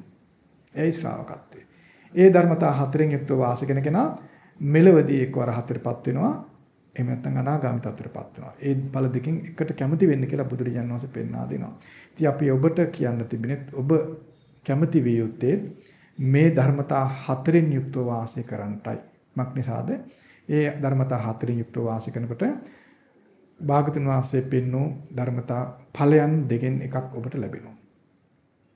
නොලැබී තියෙන්නේ. ඒ ඵලයේ කෝකද කියලා අපිට කල්ලාතු පූර්ණ නිගමනය කරන්න බෑ. ඒ ඵලයන් දෙකේ එකක් ලැබෙන්න කැමති වෙන්න ඕන කියලා කියන්නේ ඒකයි. හැබැයි සීලේ ආනිසංසයේ සීලමය ආනිසංසයෙන් යුක්ත වෙන්න ඕන. ප්‍රඥාව සස්දේ බවටපත් වෙන්න ඕන. විමුක්ති සාරයේ බවටපත් වෙලා තියෙන්න ඕන. සිහිය අධිපති විදියට ඔබේ ජීවිතය තුළ පවතින්න ඕන. ඉතින් මේ ධර්මතා හතරෙන් යුක්තයි නම් බුද්ධ වචනේ වෙනස් නොවන බව තේරුම් ගන්න අපි සෙත් පතන ඔබ කොයි කාටත් ඒ භාගතුන් වහන්සේගේ උතුම් ධර්මාවබෝධය පිණිස සියලු දෙනාට වාසනාව උදා වේවා.